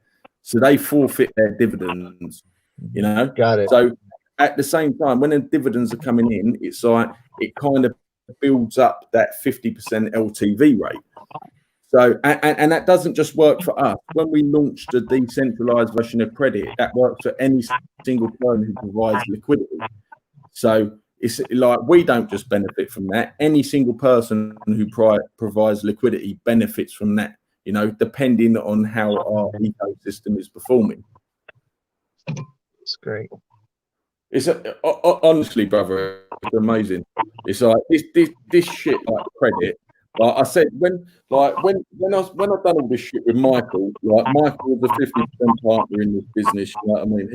He got the mobile app done. I provided him the devs to get the mobile app done, and then we done it and we launched and everything was cool. And you know, we hit problems, whatever else. Like the one thing I always said to him is, like, Michael, like we've got HXY, we've got mobile, Lotto. you know. But I said, listen to me now. I said, the one thing that is going to make our ecosystem is Hexi.credit. And the reason it's going to make the ecosystem like so fucking big and whatever is because anybody can provide liquidity. Anybody can take a loan against Hex or Hexi, you know. And when we do that, it's not just that, but we also provide dividends through anybody doing that to Hexi holders who freeze. So everybody wins, you know. And it's like, you know, anybody can come in from any angle and just like kind of take advantage of it, you know, in a decentralized manner. And I think with like where we are and the position we're in, like we're in a fucking like really good position. And now, go ahead. If people are more incentivized to get a loan on their Hex versus taking in the original Hex contract, could that do damage to Hex? Say that again, brother.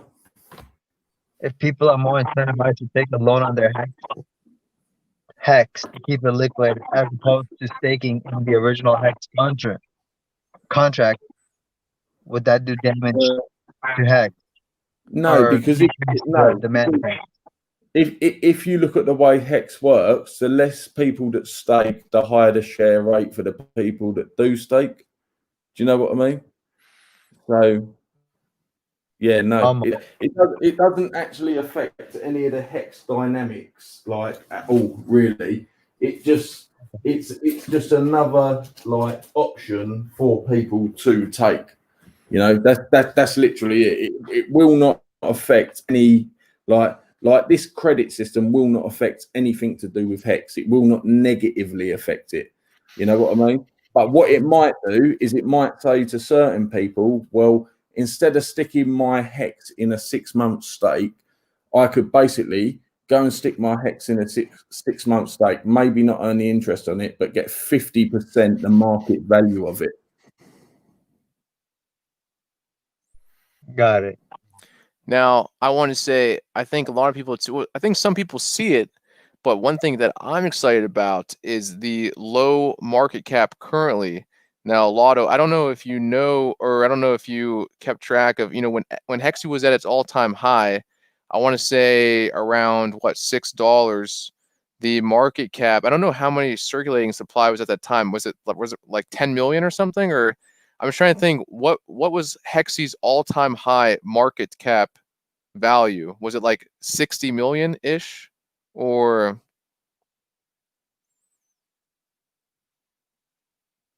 hello? You guys there? Hey Lotto, what's up? You guys there? I got you. The all-time market cap? Yeah, because I think Hexi? Yeah, because at the time when it was around, I guess we can agree that for a time frame, it was pretty steady at like $6, maybe like a couple days or so, like a day or two.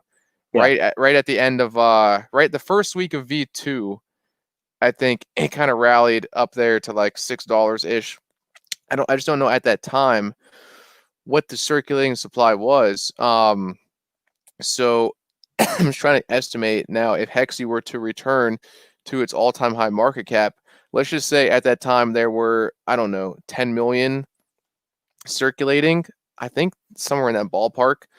Yeah. Let's just conservatively say it was a high of 50 million market cap for Hexi. Yep. So that means currently market cap is like, I think, what with today 500K, maybe a little bit more. Let me see. Yeah. What'd you have as an all-time high? 587. So right now today about $580,000 market cap. So okay, if Hexi is to revisit or even do a portion of its all-time high, I mean, that's like, okay, 60 million with $15 million market cap. That's a 15. That's a 30x from here. Right. 30x, and that's 120x if it goes up to its all-time high again.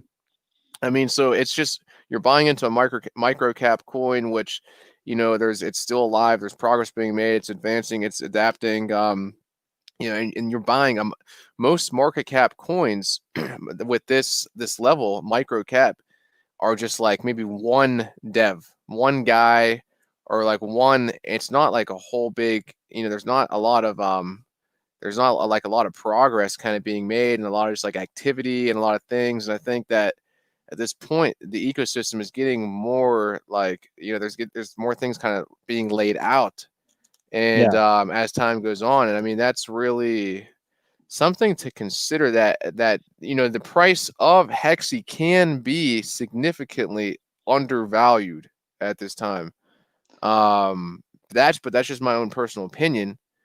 But well, I think a lot of the blowback that came before the actual FUD with Hexy was the fact that it's based on not even the Ponzi stuff thing. I think we got past that with the growing structure of, and then launching V2 and then having to go back. I mean, things happen that way. When I say we, I'm an investor. I'm not on the team or anything, and I don't think Ryan is either. I'm just interested in the project. But yeah, I think what happened was the promises of, okay, we're going to have dApps, we're going to have this feeding this, this feeding this, this feeding this. And it's like, and that's where the kind of the divide came with the tribes, I think. You know, finished product on one side and promises on the other side. And that's when I think that's and I'll just say, and just really quick, I'll just say on the stream, just so people know, and I've said on my recent ones too, is that with my position, I hold both. Yeah, my position with Hex and Hexy is that I'm a peacekeeper. I'm trying to be a peacekeeper. I'm not trying to take sides, this, that. You know, I support both projects. I want to see them both flourish and do well going forward. And I think that they're both awesome projects, and I think they could feed off of each other potentially and work together and kind of, you know, and if they don't, they do their own thing too, I think that's fine. But I think Hex is awesome, and I think Hexy is awesome. And yeah, I mean, that's just, and you know, right now I'm here on the show here because I can't really go into like the Hex, you know, on the Hex streams and kind of, I mean, I could, but you know, just talking about it's Hex focus, which is cool. But you know, and here we're talking, it's Hexy. We're talking about Hexy. But yeah, I just want to say I support both projects. So, and like you said, Andre, you're in both. Omar, you know, and I think it's not, you know, to bash Hex or to bash Hexy. I think it's wasted energy. I think it's just wasted energy. It's just wasted time, and it's negative. So I'm not partaking in any of that bashing of other projects. Some people may want to do it, but I think it's good. We just, you know, just be men and kind of just do our thing, and that, you know, just try to help each other out, you know. Yeah, I like the way that you approach. I don't know when the last time you did any trading, but I kind of try to buy bottoms and sell tops. I don't really do any trading. I really hardly ever sell. But one of the things that I've learned over the years is trying to, and one thing that I've noticed an example from you too, is like trying to take the emotions out of it. When you got your buddies in at Hex, and Hex was at the top, and then it had a dip, like a major dip. Yeah. I heard you say something on a live stream sometime around that time. You're like, I can't manage your emotions for you. Right? Yeah. I can't manage your emotions for you. That's managing other people's emotions it's impossible actually. And that's why I'm very hesitant now to bring anyone into crypto, because you're managing their emotions for them, and it's just like, it's just too much. Like, only you can manage your own emotions, and that's it. That's really it. You're the only person who could do it for you. So it's hard enough to manage your own emotions. Exactly. And you know, so does that make you hesitant as a person or as an influencer to onboard friends? People, somewhat, but I do somebody that has your phone number, that sort of people. Yeah, kind of. But I'm still trying to get in. I'm still trying to onboard no corners, and I spent like a month writing my own course, and it's kind of geared towards kind of getting, or like just maybe like elementary, and I have some kind of like intermediate and even some advanced topics and things. And I'd say in it, like, I'm no professional, but these are some of the techniques, tactics that I use, and hopefully you can kind of use them to kind of and keep them in your arsenal, and maybe you can benefit, maybe not, and just kind of in some like kind of onboarding things of like just how to buy ETH, how to set your MetaMask and stuff like that. And my goal is just to kind of use that for maybe if I decide to do like non-crypto videos or even my crypto videos.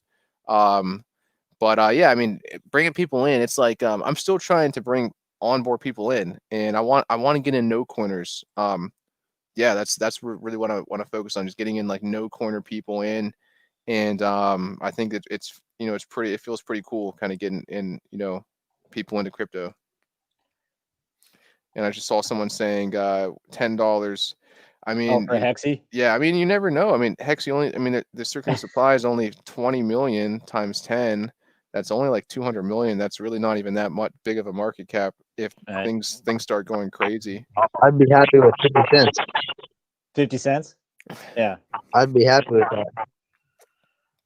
Yeah, I mean, looking in the short term, I think conservatively, like price predictions, I mean, we could be looking at 10, 20 cents somewhat soon. It just hit 10 cents that one day for like an hour. It was at like 3 in the morning. I don't know if you guys caught it. I think it was like a week ago. And I was looking at it like, holy crap, 10 cents. And it was holding for 10 minutes maybe or whatever. And then boom. And then someone dumped. But I mean, it has the potential there. And, the circulating supply, it's decreasing. So, I mean, that's a pumpamental there. And that once people are frozen, there's no emergency on stake thing in there. If dividends do start coming at some point in time, which they may or may not, who knows? But if they do, that could be a pretty big catalyst to really kind of, that could really get things going. And once things start kind of gaining traction, they just start to kind of build. And then it just kind of builds and builds and grows. And I mean, it's getting set up here with all the kind of, all the like tokenomics, all the, with the supply where it's looking pretty nice that it's getting kind of more rare and more scarce. So I'm definitely liking that. And I think the probability of us seeing some price appreciation in the short term is getting higher and higher. And there's one thing missing. We just need that one DApp or that one something to draw people in. And if that comes, I mean, it could really be, because then, you can't, there's only 300K Hexy available on Uniswap. So I mean, it's like, where are you gonna, it could just shoot right up to 50 cents a dollar again. And it's like, oh, here we go. I think it's going to happen quick. It's going to be like the rocket ship scenario, which I've said with a lot of coins, that you just want to be in them because, when they go, they just shoot up, like, the XRP pump or the, Bitcoin had its, whatever. Ryan, are you talking about Hexy? Yes. Yeah. Okay. Like, listen, all your predictions you're making, like, trust me, Hexy's in another ball game, right? The shit that is coming for Hexy and the amount of Hexy that's going to be locked up out of circulation when dividends come in and whatever else, like, they're all like well off.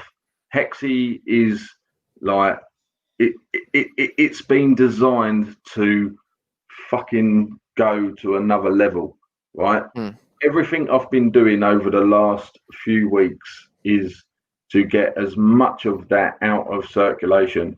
I gave people the opportunity to get in while it's cheap, whatever, Our free statistics on their own, without dividends, without interest, speak volumes.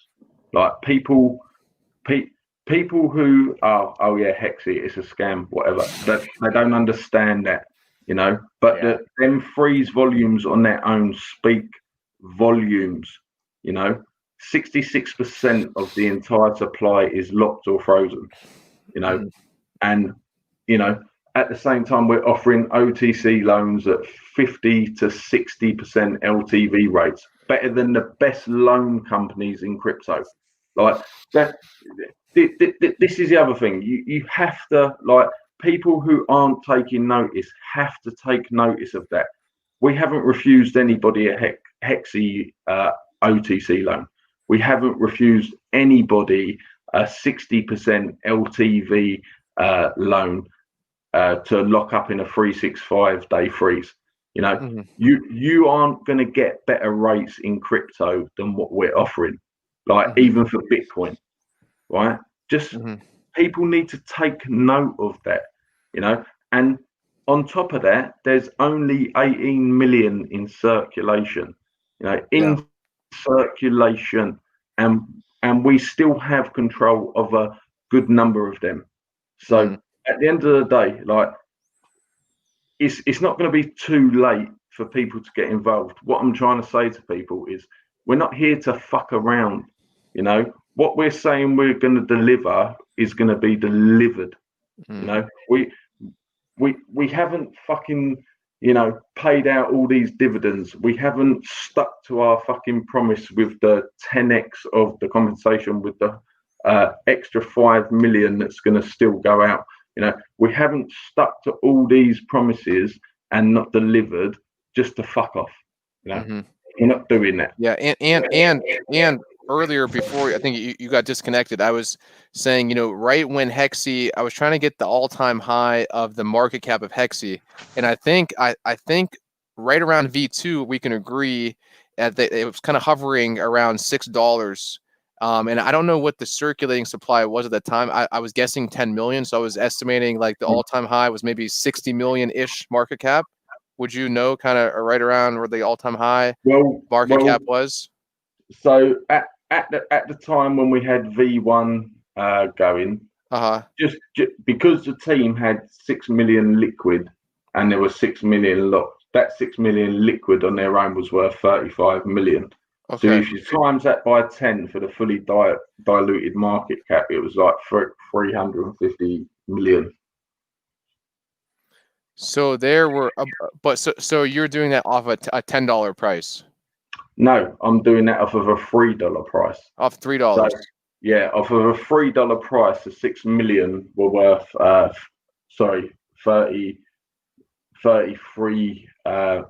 35 million for. There were 6 million liquid tokens in my wallet, which were at one point worth $35 million. But wouldn't the 6 million be worth 6 million times 3? Wouldn't that be 18 million? Yeah, 18 million. So maybe this was V2 that 6 million liquidity was worth 35 million. No. Okay, so yeah, that's okay. 35. Okay, that's what I was getting. Okay, so yeah, there were 6 million liquid at the right in V2. About 6 million liquid around there. Yeah, so okay, we had about, so maybe like the all-time high is like around 40 million ish. So I was trying to kind of just estimate, you know, if we can even get, say, half of that, or I mean, I think there's a high probability that in the short term we could even see like a portion of that, which is like a boom, like a, you know, if we see 20 million. We're at 500,000. That's like a boom. That's like a 40x, just like that. You know, I mean, correct. I think the people looking in from the outside, what they don't realize is once there's X amount of Hexy frozen in a long freeze, or they know it's not coming out for a year or whatever. The thing is, there's many other things that can be done to not only reduce that supply, but to make the rest of the supply more valuable. So, and these are all other things on top of just the normal dApps that what can be done. You know, there's plenty of other projects that you can look at and compare the sort of things we can do, which would be exactly the same as what other projects have done, which can literally multiply the price overnight. Yeah, and one thing I was saying is that, like, I would say it falls into like the rocket ship scenario where I was saying that, you know, sometimes with coins, you just kind of want to be in it, because when it goes, it goes, and if you're not in it, it's gone. And I think eventually we'll see a point where Hexy it's just like, you know, it'll happen so quick and up, and then it's just like boom, and you know, so I think it's just kind of at some point we'll probably kind of see something like that, is what I'm kind of thinking. 100%. Yeah. You know, I could sit here and, you know, I don't know. It's like all I'm here to do is tell people that we're still here working. We're still here delivering what we said we're going to deliver. And at the same time, we've still got, you know, our core token. We've got our new token. We've got our casino coming out. And when all these things actually finally fall into place and all start working with each other as an ecosystem should, I think a lot of people are going to be very surprised. And, you know, if I'm truthfully honest, the only people I really want to surprise are going to be the very original investors who maybe thought, like, you know, they were fucked, you know, and then very original investors that have held on for dear life. Yeah. You know, one of the happiest days in my life is going to be proving to them people that, you know, the whole vision and the whole, like, you know, plan of what was meant to happen is going to all come together. And it's like, you know, that's like what's driving me at the minute. And when that finally happens, which we are not, like, you know, we are not far away from that like point. And, you know, anybody who wants to doubt me on that, just look at the free stats. Please just look at the free stats and, you know, just add them up over the last 2 weeks. That's all I'm asking anybody who's got any doubt. Just add the free stats up over the last 2 weeks and just, like, watch where we're heading, you know. And it's like, it's not just watch where we're heading with just them free stats. It's watch where we're heading with the shit we're about to launch, you know. And that's all I can say. I can't, you know, beg and plead with anybody any more than that, other than, you know, just keep an eye on what we're doing, you know. And you might have thought we was a scam, you might have thought you've been highly fucked over, but before you know it, you know, this shit's gonna fucking moon right in front of all your eyes, and you're gonna, you know, not regret it. But just what I'm saying is, just be ready. That's all I'm saying. Just be ready to all the early investors, you know, to everybody who thought we was a scam. We've already bounced off a zero. We bounced off a zero from 1 hex up to 47 hex. You know, we've already bounced. You know, we've still got a massive team working in the background. You know, we haven't gone anywhere. You know, we're one of them projects. Like, if you'd have said, I don't know, back in 2017, we're one coin, you know, and that's it. We're just one coin, and at the end of the day, we've got one purpose of being a coin. I'd say, yeah, fuck it. Like, we went to zero, that's it. We're probably fucked. We're not just one coin. We're a whole ecosystem of dApps that can, like, interact with each other symbiotically, and we can take on an infinite amount of dApps. That's the only thing we've got on our side now, you know. But at the same time, that thing that we've got on our side stops us falling like prey to the same shit that a lot of other coins would fall to, you know. And a lot of people might sit there and say, oh, like, you're just talking shit now. Well, maybe that's what you think, but at the end of the day, just keep watching. Follow our freeze stats. That's what I will say right now. Follow our freeze stats, because they don't lie. You know, we're not paying dividends. We're not paying huge amounts of interest, but our freeze stats are going through the roof. It's the one and only glimmer of hope I can give to anybody who is doubting us to look at right now. And that's whether you're a hexagon, whether you're a hexi holder, whether you're anybody just looking from the outside and saying, what the fuck is this piece of shit hexi about? You know, just follow our free stats. If you follow them, is that how people ask about hexi? Like, you know where I'm coming from, Andre. Yeah, you know, I know, man. I know. I'm in the Telegram. That's what I'm saying. Just follow them. That's all I can say. Yeah. And at the end of the day, they might think, who's this mad fucking fucker on the end of this fucking stream saying follow our free stats? Well, in a month's time, if you think I'm a mad hatter, take a snapshot of the freeze, like, of the freeze position now, and then in a month's time, come back and take another freeze, like, snapshot. Because at the end of the day, we're doing it. we are doing it regardless of what anybody wants to say about us. We are doing it without dividends, without interest. So when our interest and dividends start rolling in, we're going to be doing it a lot fucking harder, you know, and people need to get ready for that. That's all I'm saying. People need to get ready for that. And one thing to add to that too is another component of the game theory, which is kind of different as compared to Hex. When you freeze, it's a permanent freeze. There's no emergency end stake option. So that's like another kind of like a different element. So like these are real freezes. Like these are real free. Like once you're frozen, like that's it. Let me go to the toilet. I'll be back in a minute. So I think that's kind of interesting there.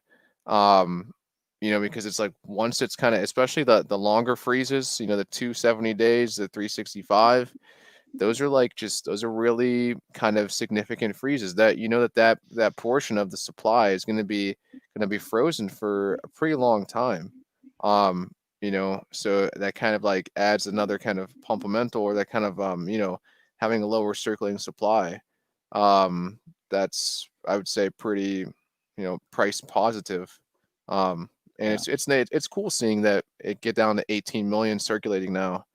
That's pretty, you know, it's cool to set, you know, I didn't think it would happen that quick, but let's watch and see how it goes, you know. Hey, Lotto. Oh, sorry about that, people. Hey, Lotto. You good? Omar wants to know, is Hexy forkable? Is it possible to fork it? I know you've done a couple of contracts to relaunch, but I suppose like our code is open source. So if someone really wanted to, I don't see why not. You know, we're actually looking and not to fork, but we had talks while all this farming shit was going on. What can we do? How can we overcome this? First thing was, well, let's provide the exchange that allows all the farming dApps to do what they've got to do. Let's just launch our own token with it. Uniswap have solved that problem. You know, we don't have to do that, and I'm fucking glad we don't. And you know, I'm really glad we don't, because it's a headache. And then there was people saying, "Oh, just like you know, migrate to the TRON network," and I was like kind of like up for that and all that. And I thought, even if we do, it's like a massive migrate problem, you know. But now, you know, all these little things that people think, oh, they're really good ideas at the time, you have to like take a step back and have a real long, hard think about them. And at the minute, the one thing I am interested in is launching a wrapped Hexy on TRON. So not a massive migrate of the whole ecosystem, but just a wrapped Hexy on TRON, because I believe there's massive DeFi projects that we can take advantage of.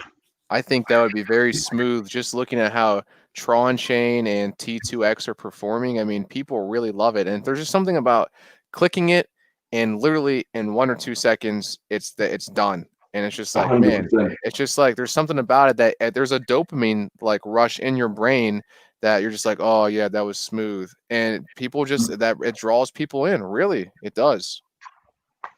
100%, and that's what we're looking to do. All we're trying to do is provide like things that people want. You know what I mean? Without, you know, like I said. So let's just rewind. Maybe a week and a half ago, we were seriously contemplating, like making a clone of Uniswap, because they didn't have a token and they didn't have anything that was combating the farming. And so let's just say, for instance, we'd have said, okay, we've got developers, let's just do it. Let's just make this clone of Uniswap, make our own token. And maybe we'd have got 2 or 3 weeks into production and Uniswap would have done what they done. We'd be fucked, you know? Yeah. It would be hundreds of thousands of pounds down the drain, you know? Luckily, Uniswap have come out and just done exactly what they've done and like perfected it and done it how it should have been done, you know. And it's like that's the shit we need in crypto. You don't need people with a tiny little ecosystem trying to have to do the things that, I don't know, maybe the bigger people not are responsible for, but maybe it's like more the bigger people's job to do rather than like our job while we're struggling because of all the farmers and shit like that, you know, that are pushing the gas prices through the roof. Like, I don't know if you understand that, but like, do you see where I'm coming from? It's like, you know, so at the end of the day, that was fucking like excellent. Like Uniswap have just solved that problem straight away. But then there's this like, oh, you know, like not just one, but 10s and 20s people coming into our community, just migrate to Tron. And they're saying it like, oh yeah, it's a really easy thing to do. We've got like same language. Solidity. We've got 10 or 12 dApps. How are we just gonna? Oh yeah, we're just quickly convert them to Tron and launch, shall we? You know what I mean? It's like no. So now, instead of even having to do that whole migration to Tron, well, let's just do a wrapped hexi, you know, and let's just get another team on. I think. Yeah. So then with the wrapped hexi, what would be some potential kind of projects, or what? How would we use that wrapped hexi? Would we do like a, I don't know, what, like some kind of ecosystem or some kind of like, I don't know. Well, for example, with wrapped hexi, say for instance, our max supply is 60 million hexi.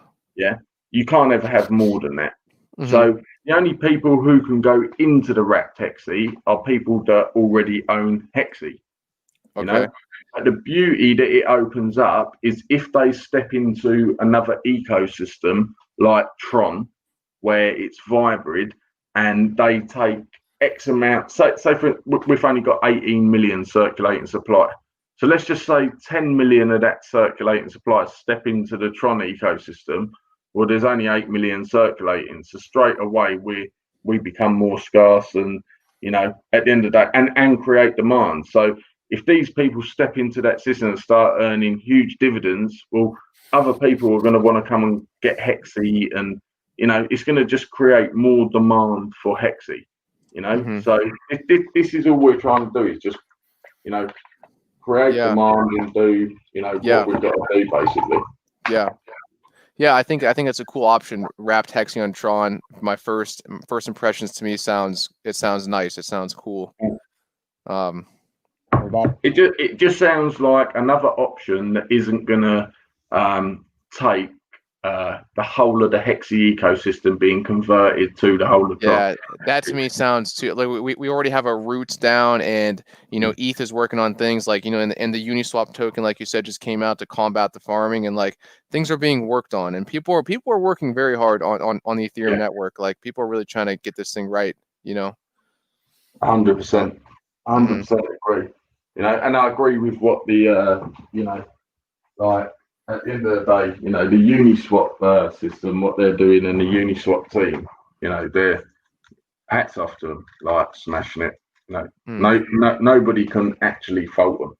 You know, it doesn't matter who you are, what you're trying to, what the point you're trying to get across is. Like these people have delivered a massive thing in crypto that needed to be like delivered. You know? But I still don't think people are fully appreciating that these people got listed on Coinbase Pro and Binance on the first day they launched. That was wild. That's crazy. That's crazy. To me, that's the biggest thing, straight up. So, okay, it might mean there's venture capitalists, there's people that have pumped money, right? It doesn't matter. It's a fully decentralized exchange, and out the back when they launched their token, they've done this.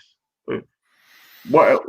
Name me one other thing in crypto that's happened like that. Just one other thing, please. Just name it for me. Yeah, I can't. Recently, I can't. And I was talking with Omar too about how, like, I was thinking about it, and you know, things are changing right in front of our eyes. Like, without, you know, that's like, you know, things are just like the power is somewhat shifting now from the Binance, from the Coinbase, and I feel like they're feeling threatened, and that's why they're kind of, you know. Do you know what fucks with me the most, Ryan?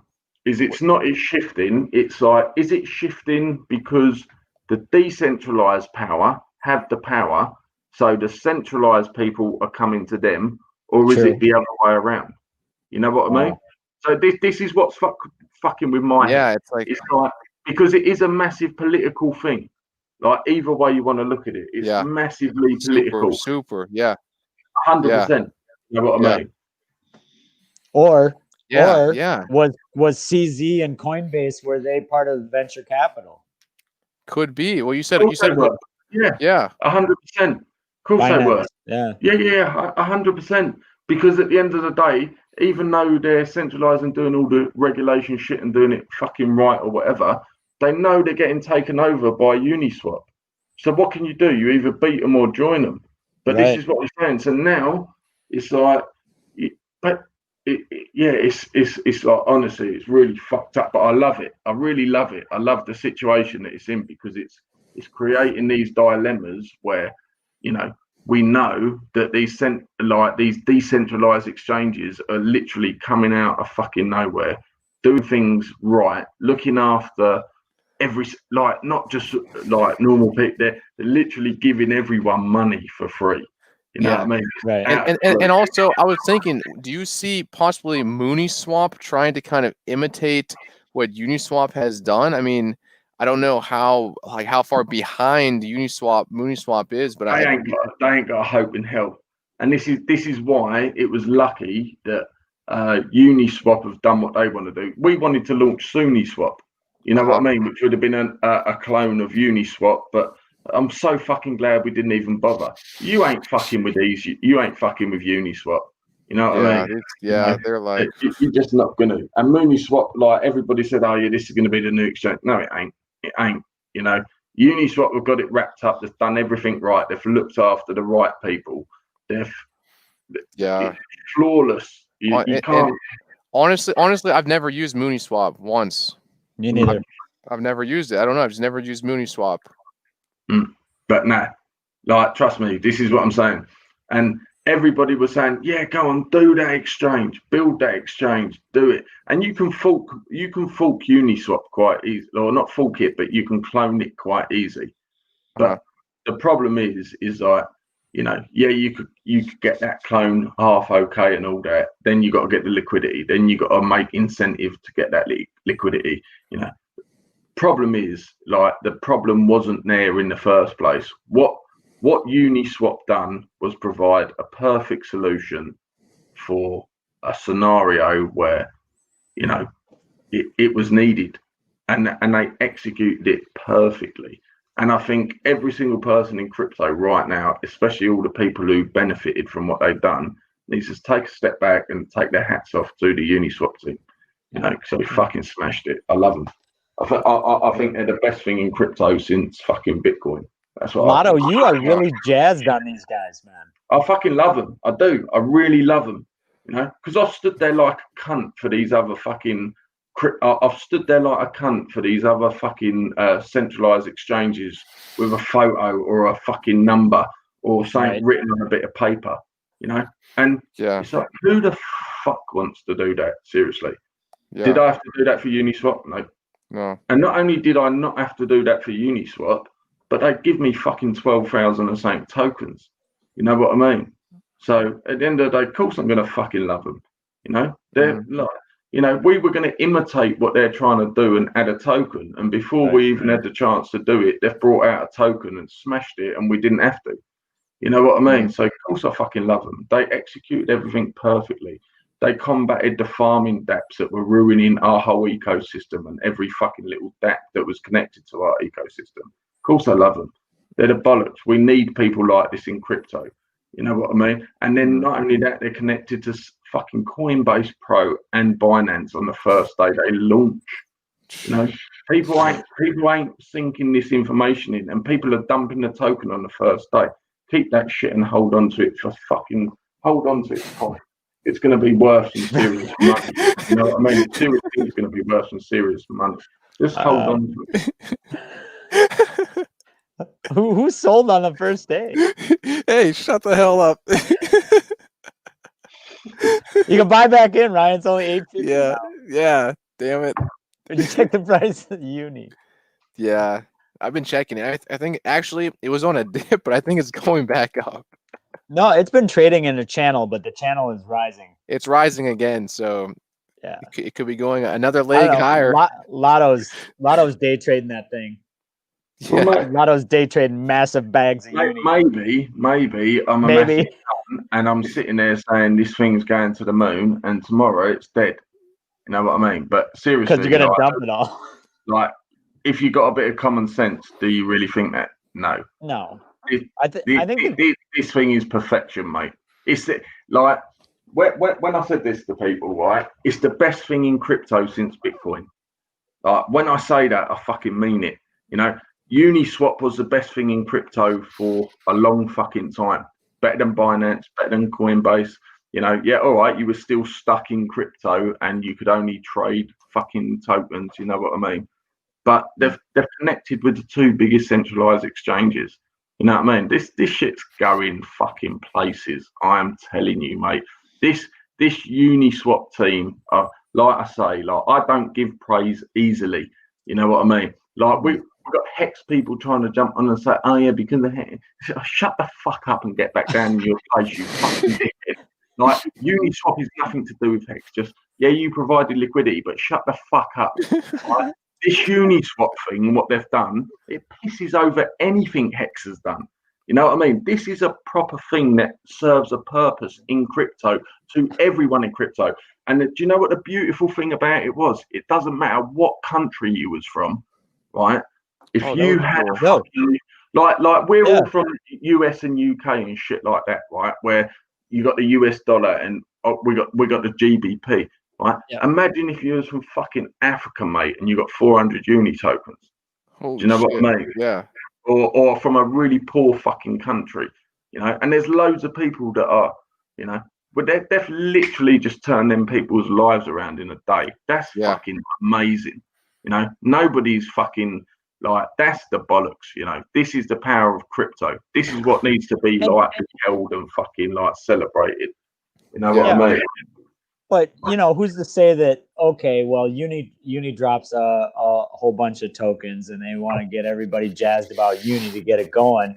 It really didn't cost Uniswap any money to create these tokens. So, you know, how hard is it for him to do it? Where do you think the money's come from to pay for them? Oh, right. And the fact that you didn't have to give away tokens to anybody that interacted with the contract ever. I'm like, that's, you know, to be able to like spread it out like that and say, hey, we're going to do this and make a point in the middle of all this DeFi yield farming crap food token. And then one dude that put up 900 coins on the Uniswap as fakes, he got like 1 million uni, right? Nice. That's crazy. Nice.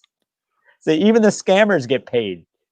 Well, yeah, even like that's the thing with the sushi swap people. They got 130,000 tokens. God. Oh my gosh! You know, that's crazy. They probably, I don't know, man. That's, I mean, it's fair, I guess. $1 million worth. Jesus. Yeah. Brian, I know you got short on time and tonight. What's your time like? It's 1:50 a.m. currently here. I'm starting to get a little bit tired-ish. But I mean, I could stay on for a little bit more. You know, Lotto, you want to stick around? Listen, right. All I want to say is this. Yeah. The whole of the ecosystem that we're doing is still being worked upon. We've got the HXY transforms. We've got DICE coming out. You know, we've locked up a hell of a lot of Hexy. You know, like I say, at this minute in time, probably one of the only things I can say to anybody in the whole of the ecosystem involved in Hexy, just check our freeze stats. You know, check our freeze stats against any other coin in the market. In the market, just, you know, just do that for me. That's all I'm asking. You know, and then explain to me, if we're meant to be this big fucking elaborate scam or fucking this big piece of shit, why have we got that many tokens frozen? Why have we produced this over the last couple of weeks? You know, why are we giving OTC loans to people when there's no dividends coming in? You know, we're doing everything in our power we can to show people that we're not here to fuck about. We're here for a long time, you know. And like I say, we have a lot of our whole max supply locked in a 365-day freeze, you know. And you know, at the same time, we're just going to do our fucking thing. And when ADAPT's ready to be launched, it will launch. And when the ecosystem all channels in with each other and starts working symbiotically, you know, people might start to understand what we're about, you know. And at the end of the day, when that happens, I'll be happy. And when we hit that 66 hex, where, you know, every single investor who invested is back in black, and not just back in black, but all them investors are going to be in profit as well because they all took profit, you know, I'll be happy.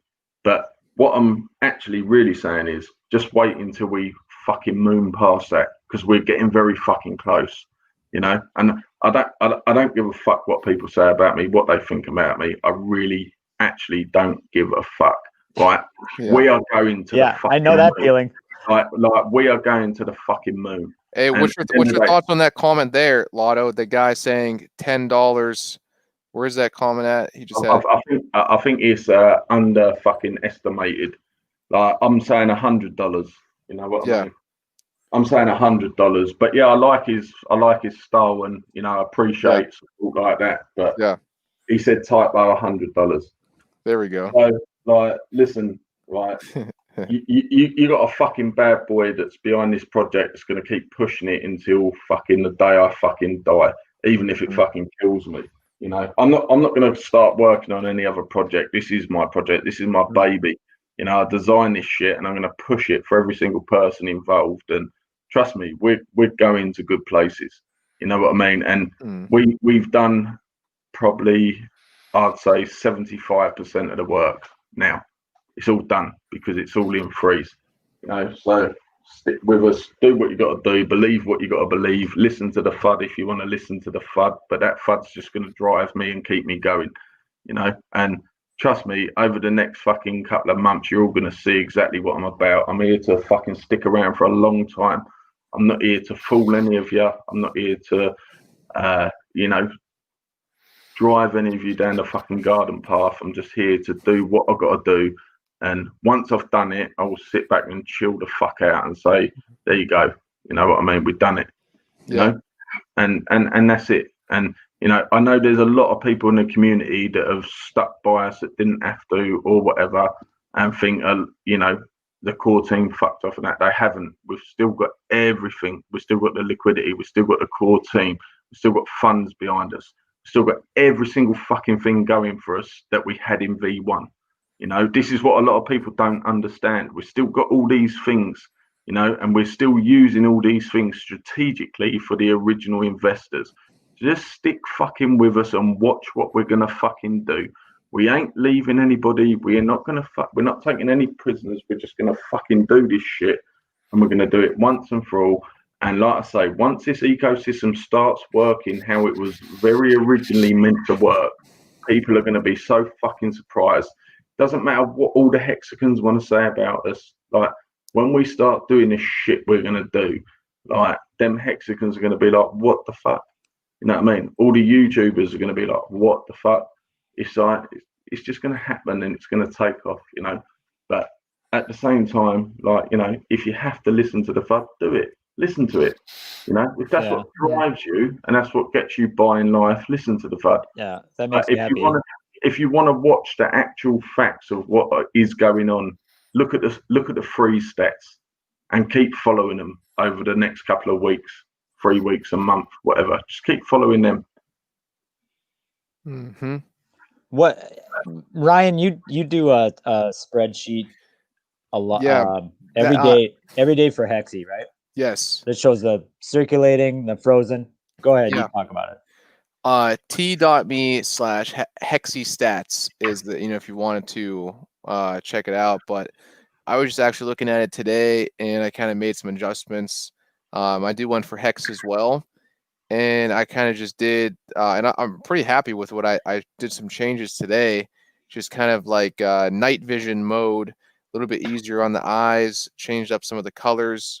But I pretty much every day I just kind of, you know, just go over some of the metrics. How many, the 7 day, let me see here, 7 day, 9 day, 180 day, 270 day, you know, just kind of following everything, the hex rate, you know, just kind of seeing it, you know. No, ask you saying, Ryan. Yeah. Just read through the frozen amount for the last 7 days for Hexy through your chart? So the total frozen for it's the last 7 days. Let's see here from yeah, you ready? Yeah, go on. Total frozen about 7 days ago, 37 million, 38 million, 39 million, 39, 40, 40, 41. Now we're at 41.8. But if you look at the beginning of the month, we're at 29 million frozen. And now in 19 days, we're at 41 million. So that's about, let's see here, 10, 11, about 12 million in about 19 days. So that's not bad. That's really not, you know. And the reason it's not bad is because we wasn't paying interest or dividends in that time. Right. Yeah. And during this time, everyone was saying we're a scam with this. Well, who the fuck would have even frozen their tokens if we were that? You know, this is what I'm saying. We're going there. We're on our way, and we're not just on our way. We're on our way exponentially. You know what I mean? We are fucking getting there so quick. And not to mention that, but also the whales, the 66D whale is still in, right? Yeah. Listen, 66D turned up the other day and froze his whole stack in a 365 day freeze. Why would he do that? The whole stack. Last week, right? Yeah. But yeah, literally a few days ago. So he's got nothing liquid. Nothing. The whole stack. Balls of Why would Man. 66D do that? You know what I mean? In our scam project. Right. He ain't gonna do that. He only makes moves for things he fucking is like, yeah, okay. You know what I mean? He knows we've been grafting away in the background. Listen, we got a lot of shit coming. You know, people just need to be patient, be perseverant, and you know, we are 100% grateful to the whole community and the people that have supported us through this shit. You know, because we've been through this shit, but listen, it's getting better.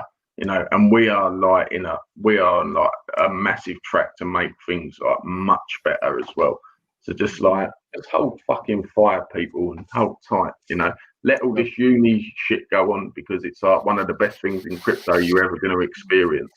And then in the background, while this uni shit's going on, we're just going to come up with some fire fucking crackers, you know? Yeah. I will say though, from my experience, and you know, I've been in crypto. I mean, not hardcore. I still go to work every day, but you know, so I'm not. Well, maybe after another uni airdrop, I won't have to work anymore. But I will say that you know, Lotto, from my opinion and from what I see, you're the hardest working designer, leader, whatever your title you want to be. Hexy Lotto is one of the hardest working men in show business as far as getting that 19 million frozen when there's no divs. That's a lot of you know, I guess cheerleading that goes on in the Telegram, and you know, OTC buys and all kinds of running around. That's amazing. You're doing a lot of work for the project that people don't see. Yep, I agree. Can you imagine now if we start feeding $50,000 a day in dividends? Yeah. Can you imagine how much of the unfrozen Hexy is going to go into the frozen as well? Or the 7-day freeze that's only getting 10% is going to go into the 365 day or 270-day freeze. Do you see where I'm coming from? It's like we haven't even hit that scenario yet. So this is what I'm trying to explain to people. When them dividends start coming in thick and fast, which are going to be a nice amount, them people in them freezes, they're not going to stay there for too long because they're going to want a higher amount of dividends. Right. So they're either going to freeze or they're going to try and sell for a decent price. You know, so this is where we're heading to. But yeah, hey, listen, I appreciate it, and you know, I do work hard, and I'm trying to do everything right for everybody in the community. And all I'm going to do is keep doing that. You know, I'm not giving up. This is my baby, and at the end of the day, I designed it, and at the same time, I don't own it. You know, but trust me, I've got everyone's back. And when I say that, people go, "Oh yeah, you have my back." Trust me, I've got all your backs. You know, we're taking this shit to the fucking moon. You know what I mean? To the fucking moon. Let's go. Let's do it. This Hexy shit, we're nearly there. You know, we haven't even got long and like this Hexy shit is going to the fucking moon. I'm telling you, I know it. You know, so at the end of the day, let's just fucking get it there. And Yeah, let's once get it. there, then I can chill the fuck out and start designing all the other shit for the ecosystem that needs to take it to fucking Mars. You know what I mean? Yep. Well, we do have a couple of partners that have, I don't know if you want to announce both of them, but we do have Wave is on board, right? For a partnership for building divs later on for sharing. I'm not sure how it all works out. Some percentage of their dividend pool gets rolled into buying Hexy or something. Is that Halo? Oh, Halo, yeah. Halo's a fucking... I called it Waves, I'm sorry. Yeah, Halo. Halos are a fucking brilliant little project, you know. They're meant to be buying 20% Hexy with their income. They've bought, I think, 110,000 Hexy so far. But people can go into Halo and they can leave Halo. So because of all the gas fees, people have gone in and left. The beauty of that partnership is there's no like, you know, people can just keep going in until the max supply is reached. And even if people leave and leave excess Halo in the contract, that Halo is just going to be used for liquidity. Mm-hmm. So, you know, every time people go in there, they're buying Hexy, which, you know, when that started, I think Hexy was at 1 hex. Now we're at like 11 hex, and we went up to 47 hex. So anybody who goes into that, they're gonna, you know, just with the 10% to buy Hexy, they're gonna make money, you know, on top of the 10% divs that they get as well, just for entering. Cool. DC from the comment section says he's going to take some profits from Uni and going into Hexy. He believes in Lotto. Sweet. Appreciate it. Go. I don't know if you know. Appreciate it. Listen. People that say that, it does mean a lot, you know. It's like, listen, I'm not here to fuck about. I'm here to take over. You know, it's like I said it a long time ago. You know, I'm not here to come and play. Like we're going to come and take over. And like I said, I'm not stopping until Hexy is a top 20 coin. You know, that's it. If Hexy doesn't ever become a top 20 coin, I failed. Even if we get to 20 fucking 5, you know, I failed. You know, Hexy is going to become a top 20 fucking coin. You know, because I'm going to take so much out of circulation, it's going to become so fucking valuable. It can't be anything else. Yeah, what are we down to on Uniswap? 300,000 liquid on Uniswap. We've got a nice amount of liquid supply, but we don't want to add that liquid supply until we can add it to like kind of a decent fucking price. Do you know what I mean? But you know, the main aim at the minute is what we're trying to do is freeze as much Hexy as possible. You know, get it out of circulation, buy it off people who don't want to hold it, give loans out on it to people who just want to take a loan but remain ownership of their Hexy. So I believe we're doing everything fucking like right. You know, we don't have to give 50%. You know, like I say, the loans we're actually giving at the minute are the best LTV rates in crypto right now. Hexy giving the best LTV rates in crypto right now. Let that sink into people's heads and let them understand what that means. It means if you're using Nexo as a loan provider, you can literally switch straight over to us and get a fucking much better LTV rate. You know, so if that doesn't mean something, I don't know what the fuck does. You know, and that's just with our OTC loans. That's not even when our decentralized fucking loans come out. Right. So just wrap it around your heads, people, and use crypto for what it's meant to be. We're providing the best LTV rate in crypto right now today. Hexy, that is. Oh, what a week, I tell you. I was wondering also from I've provided liquidity on Uniswap before, and you have to provide both sides of the pair. And you know, if you can start a pool if you'd like, it's usually a little bit more expensive as far as fees go to start a pool on Uniswap.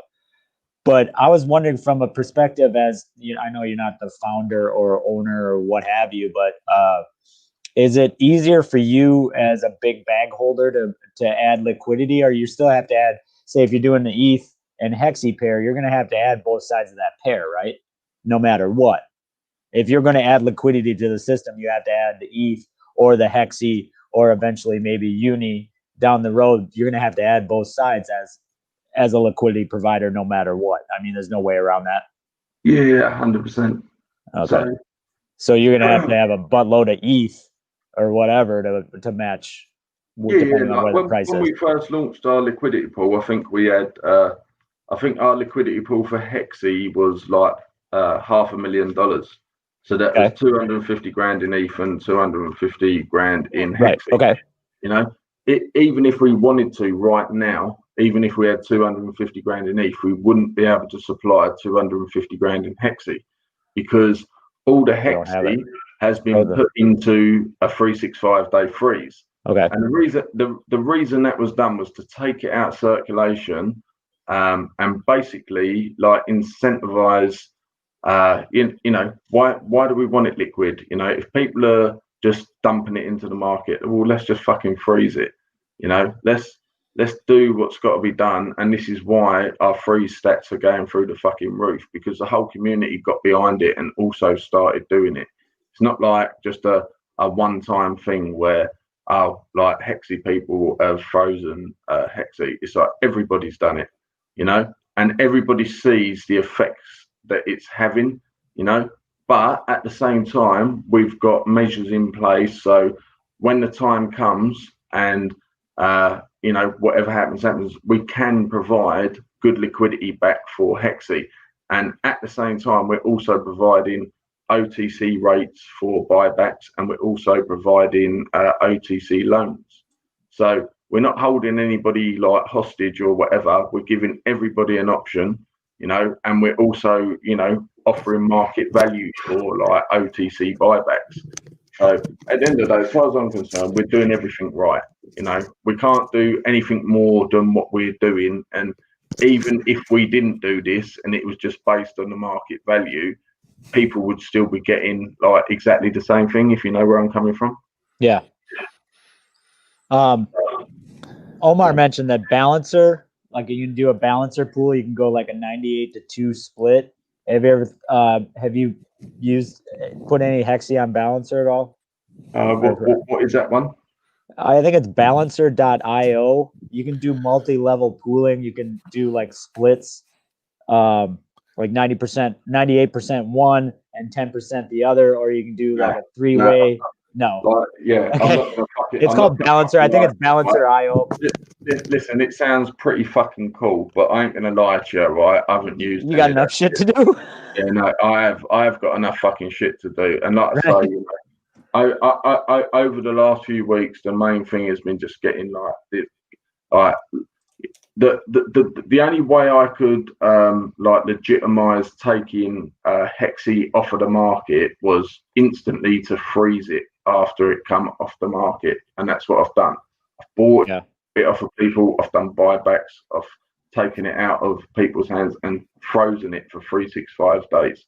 You know, that's it. It's the only way I could legitimize it, because if I hadn't have done that and kept it liquid, people might have said, "Oh, you're just going to dump it." I've got no intention of dumping it. Let's just freeze it, you know. And then after it comes out of that 365-day freeze, well, maybe we can burn it. Maybe we can give it back to the community. You know, there's multiple things we can do. Maybe we can have a poll in the community where the community turn around and say, "No, we want you to burn it to increase the price of the existing HXY." Maybe the community will say, "Actually, give it to us as fucking dividends." You know, so we've got all these options now. But at the same time, while it's in that 365-day freeze, no one can say, "Oh, we took it off the market to dump it or to benefit from it." You know? Yeah, I agree. It's I think you're being straightforward and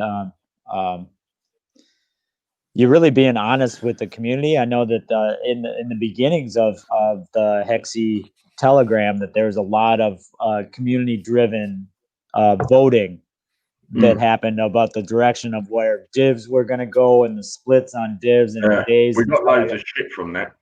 Yeah, well, look what Uniswap's doing now. They have voting built into the blockchain, built into the coin, which is not at first. You know, Steemit's been doing that and whatever, but I think that, you know, having this community-based coin, at least now, at this point in HXY's career or HXY's lifespan, I think at this point, like everybody that's in the coin right now at least wants to be in it.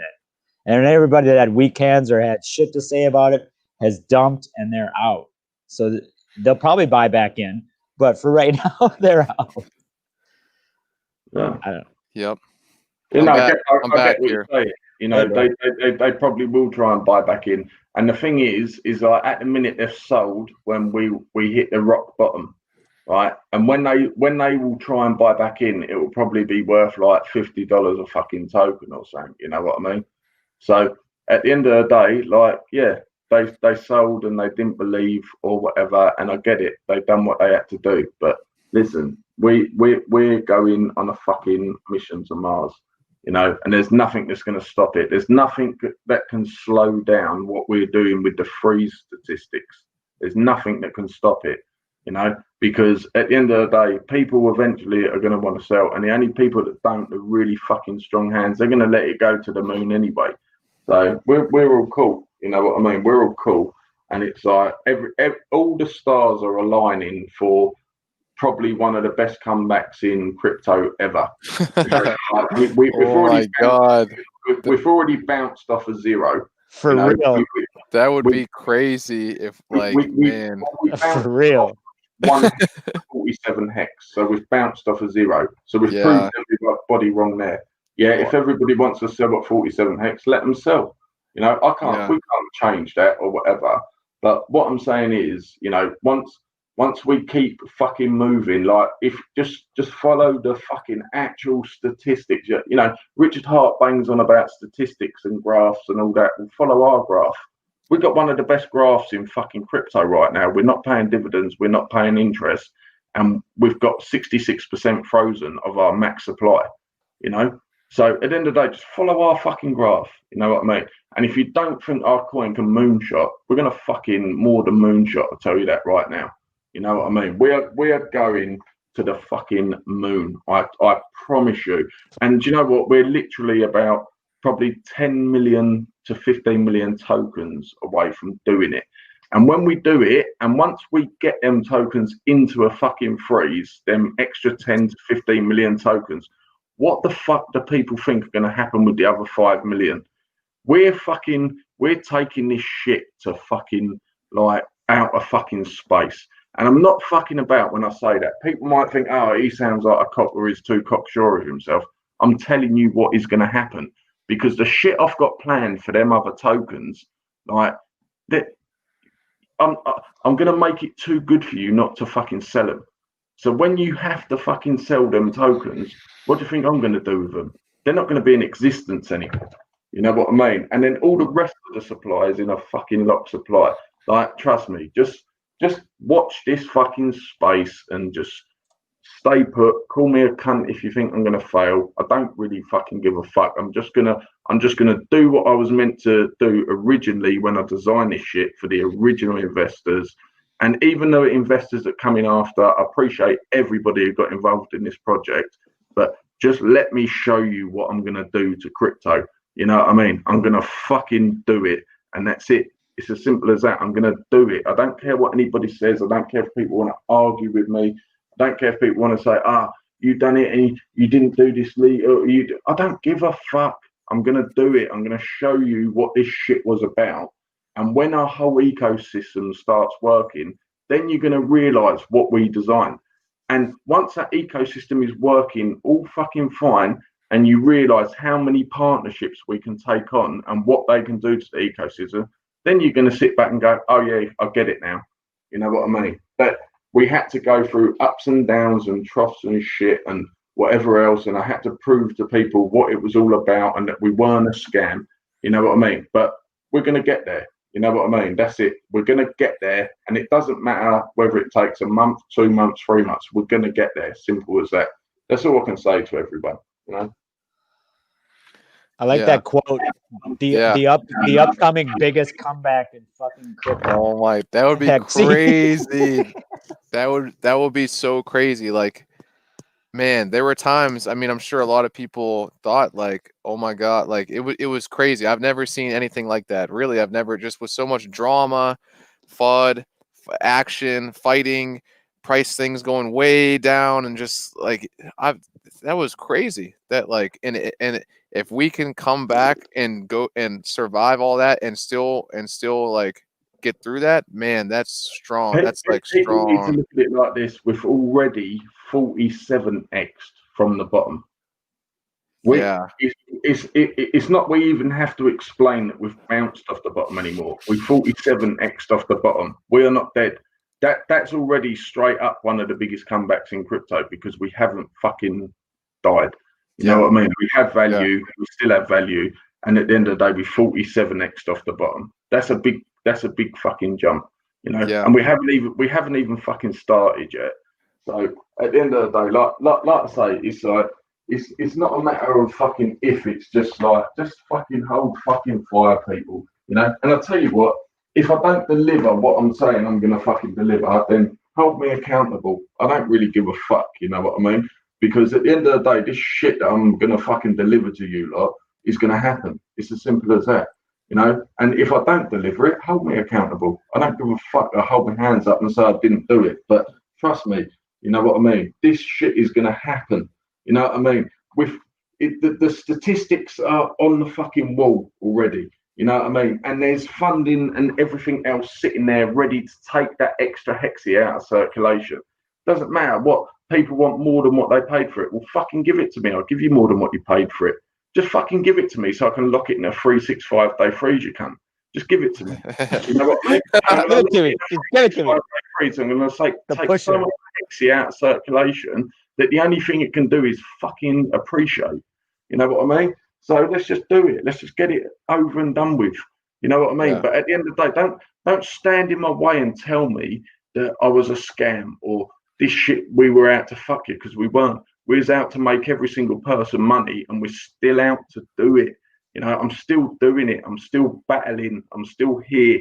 You know, it doesn't matter. Richard Art had 300 million. He was this fucking master fucking marketer, fucking entrepreneur. I don't give a fuck. I was still fixer. I had nothing. You know what I mean? I come from fuck all. I grew up with gangsters. I could have fucking been dead. You know what I mean? I fought every day of my fucking life and got the fuck kicked out of me as I grew up. But I'll tell you something, like, I'm going to make these people who believed in my project, I'm going to make them fucking money. It's as simple as that. And this shit isn't stopping. It's never going to stop until I'm dead. That's it. It's only going to stop when I'm dead. And trust me, I ain't fucking planning on dying yet. You know what I mean? I'm gonna prove to fucking every fucker in crypto what I'm about. And this shit is going to go.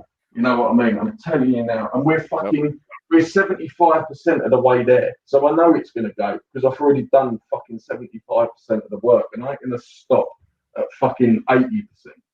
Yep. At the end of the day, let's just fucking do it. And Lotto, would you mind showing maybe like an estimate of your age, or you could just give like a range if you don't want to give your What, of my age? Yeah. I'm 39 years old, brother. Okay, yeah. Oh, come on. You know what I mean? I grew up in a fucking rough fucking little town in the UK. I fought every day of my life. I got the fuck kicked out of me. I worked from the age of 11. You know what I mean? I went to a secondary school, no private school, no nothing. You know what I mean? It's like, I lived life. I lived life hard, and I fucking learned. You know what I mean? And like, I ain't no fucking scammer. I ain't coming into the crypto world to fucking pull the fucking wool over people's eyes and to make myself money.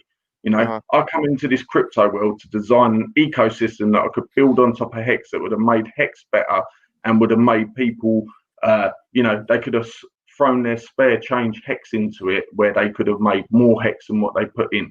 That was the whole aim of this, right? Now I'm in it from a fucking another angle. I'm coming in it for Hexy now, you know, and I don't give a fuck, mate. The shit hit the fan, and I'm the cunt here picking up the pieces, right? And I'm going to show people exactly what I'm about. I don't give a fuck if the team left me, you know, the whole team that earned shitloads of fucking money and fucked off when the fucking shit hit the fan.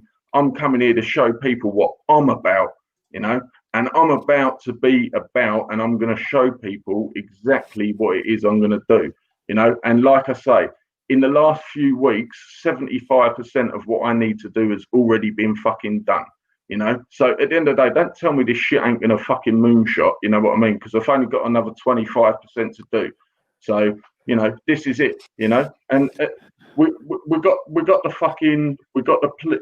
whole fucking like team, the proper people behind this shit.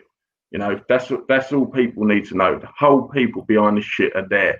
Sal, the fucking main developer, you know, not the fucking Richard Hart developers that fucked us in fucking 60 grand for, you know, V2 and all the rest of it and put us in a tricky situation. We've got all the proper fucking core people here, you know, and at the end of the day, the core dApps like credit and all that are getting fucking made. And listen, all I've got to say is, look, check the fucking free stats. That's all I can say. Check the fucking free stats. So Lotto, what's your, so right now we're at about 18 million circulating. What would be your short-term target, maybe the next month or two, of what you really want to get down to the total circulating? Do you want to get down to like 5 million? 5? Okay. Okay. And I'll pay whatever I got to get to it. Okay. Yeah, I think that's definitely doable, especially if we keep up this trend, this rate of the freezing. And 5 million, that's like, if we can get to there, then the shit I've got in like store, like then we moonshot into well over $100, like straight away. Yeah. No questions asked, straight away. So it's just getting that, like, it's just getting that 18 million out of circulation. You've got 5.6 million, I believe, that are in a 7-day freeze. I just want to buy as much as that off of people and give them a bonus for going into a 365-day freeze. Don't forget that 365-day freeze is only for a year. So at the end of the day, it might lock that supply up, but it doesn't finish it. It's just in there for a year. But when the dividends start coming in, then people are going to benefit off them dividends of being in that 365-day like fucking freeze. So if I can make it that we, you know, there's only 5 million circulating, yeah, we're going to moon fucking shot big time.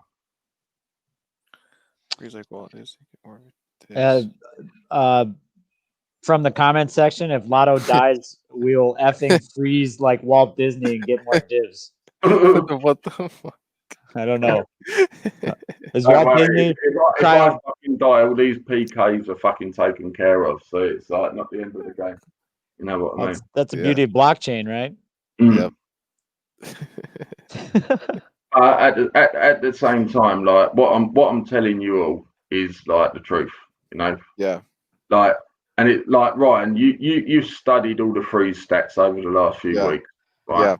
Yeah. They're not going to slow down. Yeah, all right, it's getting more expensive to buy these fucking hexy off the market, but fuck it, it ain't gonna slow down. So Michael, so right now, what are the current incentives or the current like promos or bonuses going on for people that have liquid hexy? There would be like the OTC loans is one. I know there was one of like 10% of 10% bonus, market right? Value. Market value. If you've got a lot of hexy like available and liquid in your wallet, we will give you 10% of the market value just to freeze it in a 365-day freeze. No questions asked. Just don't matter how much you got, just freeze it in that freeze and we'll give you 10% of the market value, you know, in hex or ETH. Yeah. Yeah. I think it's pretty. Yeah, there's that, and then there's the OTC loans, and then also I guess now what would be, so for the next month, what would be on your highest list of priority for the next 30 days? Like what are your main kind of priorities? DICE. When DICE comes out and people have to use HXB transforms, I think people are going to realize in the ecosystem how beautiful HXB transforms is. And the reason people haven't got to experience how beautiful it is yet is because there's not been any demand to use it. So when that DICE game comes out, and actually you can only go through HXB transforms to get to DICE, it's going to be fucking beautiful. You know what I mean? Because you're going to pump the price of HXB. You know, you're going to feed massive amounts of dividends to hexy holders, and you're going to feed massive amounts of dividends to HXB holders. So at the end of the day, everyone kind of benefits until like that max supply goes pop. But then when that max supply goes pop, the market cap goes through the roof, you know? So it's like there's so many like fucking bits of game theory and everything else. But So that in the next 30 days, highest priority is DICE getting that, and then also getting more of the circulating supply off the market, which are the incentives or the 10% market value. And then also the OTC loans with the 60% LTV rate. Correct? The other thing is as well, what people have got to realize is like we're just doing OTC loans at the minute. So what that effectively means is at the minute we're the only people in control of them loans. When HXY.credit launches, which is the fully decentralized version of the OTC loans, the people that provide liquidity, they're going to be in receipt of them dividends, you know?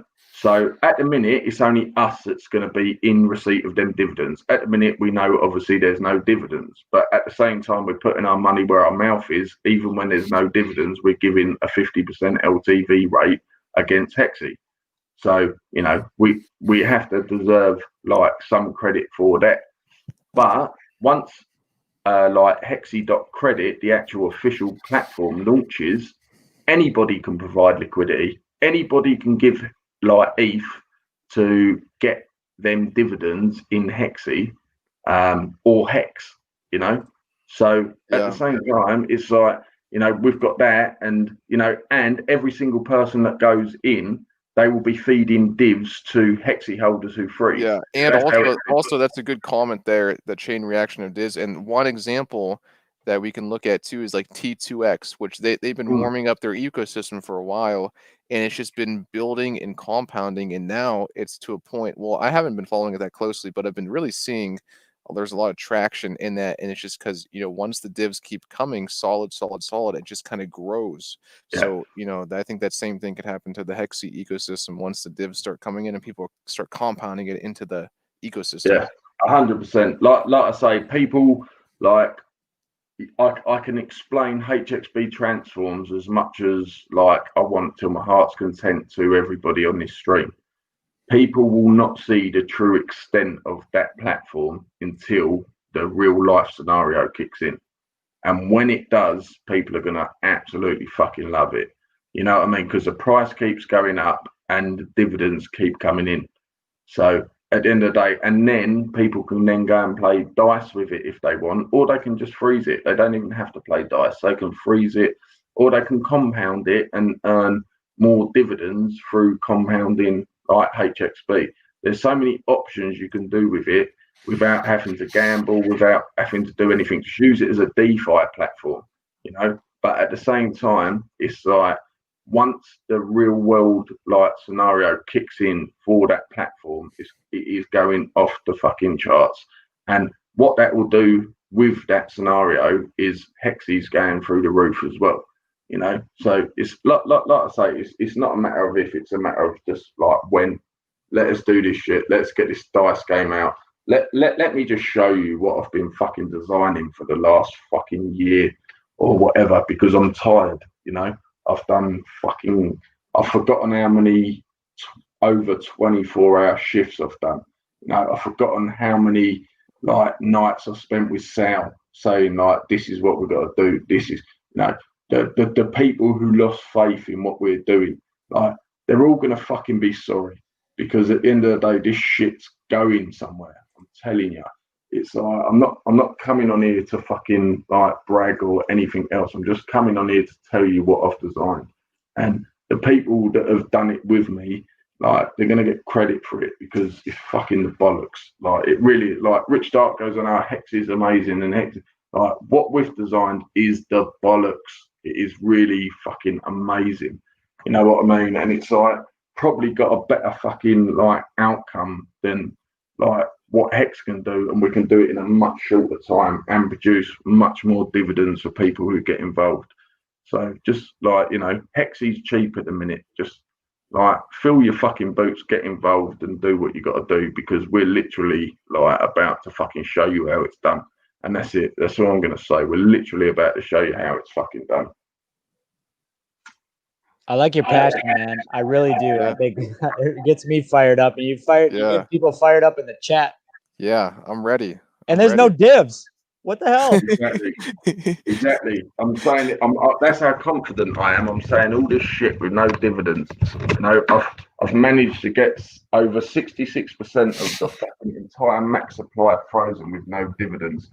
I must be a cunt then, you know what I mean? Yeah, I must be some sort of fucking cunt because Hex can't do that. They've got 15% frozen.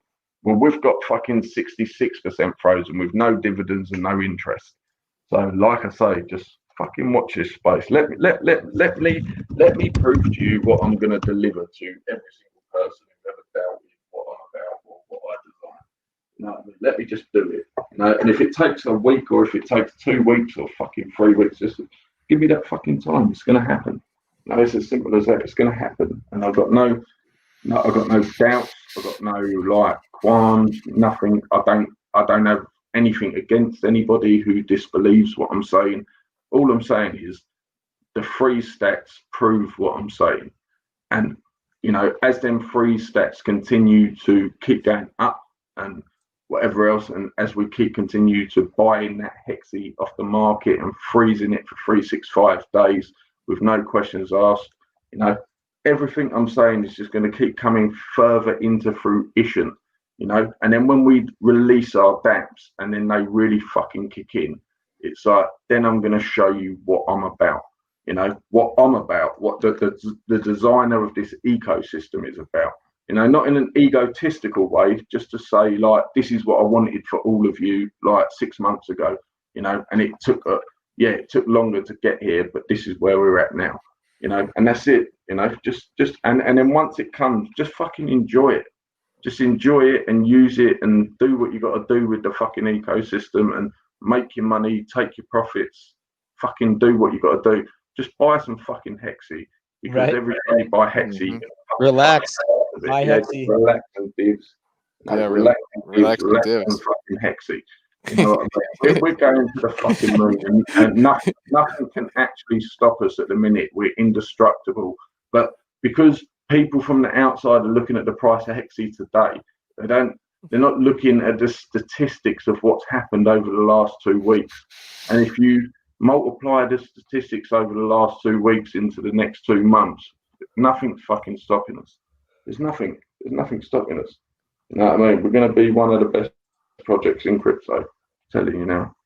Relax and Hexy. Right. 100%. Yep. Freeze it. Now you're thinking. Yep. Freeze and unfreeze Hexy. Hey, fucking went on for a bit then, didn't I? Yeah, you did. Hey, Lotto, I know probably nobody, maybe somebody at home asked you this, but what do you need, brother? What do you need help with? How can we help you? What, from life, you mean? Nothing, man. Well, come on. I got one of the best missuses that you could ever get in your fucking life. You know what I mean? Sticks by me. She understands my passion and my drive and puts up with it. That's probably the worst thing in this game, right? I've spent 6 months where probably, I don't know, a few of them months I've done over 20 fucking 8-hour shifts, nights on end. She puts up with that shit. All I ask for the community is I don't ever want to be called a scammer because I'm not. I've come out to this shit I fucking designed. It was never designed to scam people. It was designed to be an ecosystem where people can benefit from, and it's so when people call it a scam, that fucking maybe gives me more drive because I need that drive to prove that it's not what people are saying, but at the same time, it's everybody's got the right to their opinion, but I don't know, from the community, maybe, let's just all fucking stick together. Let's get this price of Hexy to where it needs to be. You know what I mean? To fucking silence people, and I suppose that's probably one of the main things. But at the same time, we just need this ecosystem working like a finely oiled machine. That's it. Cool. Mm-hmm. Yeah. Wow. It's been a great chat tonight, really. Yeah, it was good. It was pretty good. I enjoyed everything. What man? It's like, no, straight up. It's like, I get it. You know what I mean? It's like there's a lot of weight on my shoulders at the minute, but I'm being 100% truthful.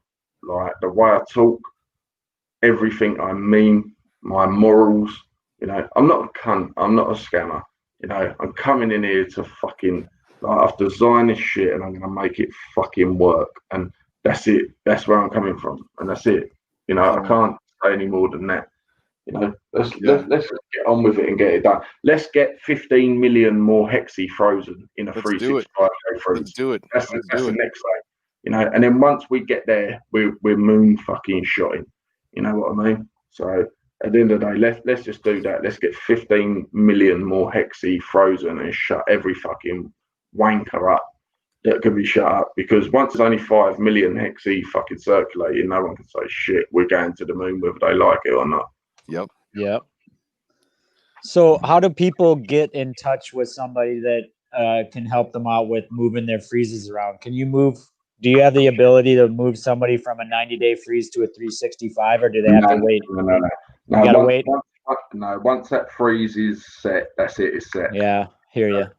We can't do anything about that. The only people we can help out are the people who are liquid, or in a 7-day freeze that has overrun the 7-day freeze, or a 3-month freeze that's overrun the 3-month freeze. Okay. So anybody in them sort of freezes can like withdraw, and at the same time, anybody who's in them like 7-day freezes, if they can actually withdraw their freeze and they want to go into a 365-day freeze, we give you 10% of the market value of your like net worth of your hexi, just to go into a 270 or 365-day freeze, just for free, just to go into it, you know. And at the end of the day, that's where we're going with that shit. Omar wants to know if we talked about hexi gold. Is there a hexi gold coming out? Yeah, fuck me, there's a hexi gold. What? You know what I mean? There's a hexi gold. It's like, get out of here. I've been working on designing like gold that every time it kind of appreciates, it retains the value in gold, like better than a stable token, so it only grows in value. Sure. It needs a lot of work, and it's not, we're not there with it yet, but it is like, you know, I've got, like, go to hexi.gold, you know, there's actually a front end for it fucking built. So it's not like like just a fucking, you know, thing. We've actually started. I thought he was pulling a fast one on you. There's actually no, that's fucking like, it's not a standard gold token, brother, either. It's got some real fucking like hardcore fucking like crypto shit behind it. Oh, okay. And you can't, like, with the way this design is, you can't do this shit anywhere else but crypto. So it's like, it ain't ready yet. It's not going to be ready for months because we've got a few dApps that need to be launched, and you know, they're you know, it's going to be literally a few months until all the core dApps are launched. So, you know, hexi gold is a little way off, but at the same time, when that shit hits the fucking fan, it's like on another level, and it's only going to benefit the hexi holders who freeze. What would you say what do you think comes first, HXP or hexi gold? HXP transforms is already launched and live. No, I'm sorry. Hexi play, XSP. Probably they'll be worked on at the same time, because they'll be the two last projects. Okay, gotcha. You know, but HXP is live transforms right now. And a question I get a lot from my comments and my audience is... So if I can just explain something about HXP transforms, like now, say for instance, like even without DICE, everybody like in the ecosystem just started piling through HXP transforms, they're gonna like pile loads of dividends into hexi holders who freeze, you know. So because there's no use case behind HXP transforms other than accumulating more HXP, nobody really wants to use it. But when we put dice there, where you have to get HXB to use dice, then maybe this is where we like start generating big dividends for the ecosystem. Okay. And the question I was going to ask about HXB2 is that a lot of people ask me, what happens if they froze their HXB on the prior contract or the prior UI? And is it still frozen? HXB has only ever had one contract other than HXB Transform. So we also, with the HXB very first initial contract, it was only a 7-day freeze. So any person after 7 days can unfreeze. But it's still frozen until you unfreeze it. Yeah, of course. But because the original contract was only for 7 days, you can unfreeze after 7 days. Okay. Cool. Yeah, that makes sense. Cool. Well, I'm good. I think we lost Ryan. He might be around, but I think he might be gone. So, you got anything else for us, Lotto? You drop any more knowledge on the family? No, mate. Like I say, all I want to say is, look, I've been working around the clock for this shit for you, and I ain't giving up. It's like once I deliver it, I'll probably have a few days off, and once all the cogs are ticking together and everything's operating smoothly. Still here, man.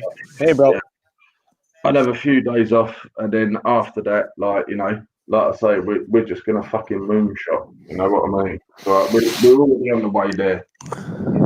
Cool. That's it. I love all the community, all the loyal people that have stuck by us through thick and thin. Like, they all deserve a lot of respect, and I appreciate every single fucking one of them. And I'm doing this for all them people. You know what I mean? I'm not doing it for all the people who called us a scam and all that shit. I don't give a fuck about them. But I do give a fuck about all the loyal people from the beginning and all the people that have stuck about and stood by us, and that's what I'm about. I'm about the real people, because I'm a real fucking company. Yeah. Cool. Appreciate that. Yep. Yeah, so it's been a good stream, guys. I think we really covered a lot. I think we got we went through a lot of topics, discussed a lot of good content, made a lot of good arguments, good points. So I think it was good time spent. Yeah. Sweet. Yep. And Christmas in September via Uniswap, and Christmas at Christmas time for Hexy, huh? Lotto? Yeah. Listen, I'll finish this stream with saying this. I take my hat off to these Uniswap people. They're fucking the bollocks. Yeah. They're exactly what crypto needed. That's it. They need respect, and they deserve it. So I'm giving it to them. Like, thank you to the Uniswap people. They must be British acting like that, right? But it wouldn't fucking surprise me. You know what I mean? Really? Okay. Maybe. Hey, listen, I love all you Americans. You're all sound anyway. You know what I mean? I think the Uniswap people, I don't actually think they're British either. I think are they Eastern or? I don't know. Yeah, they're. Yeah. Like, listen, does it matter where they're from? They're cool. No, I was just trying to give you some shit. That's all. Yeah, I know. I get that. You know what I mean? But on a serious level, listen, them uni people are cool as fuck, and I'll say on as many live streams as possible, respect to them. You know what I mean? They smashed it, and they deserve all the respect they get. Sweet. I agree. Yep. Well, guys, thanks for your time. I'm going to cut it off right here unless anybody else has something to go off on. I think. I'll catch up with you guys tomorrow, yeah. All right, guys. Have a good one, everybody. All right. Good night. Meet you guys out back. All right. Meet you guys out back. All right. See ya. Stay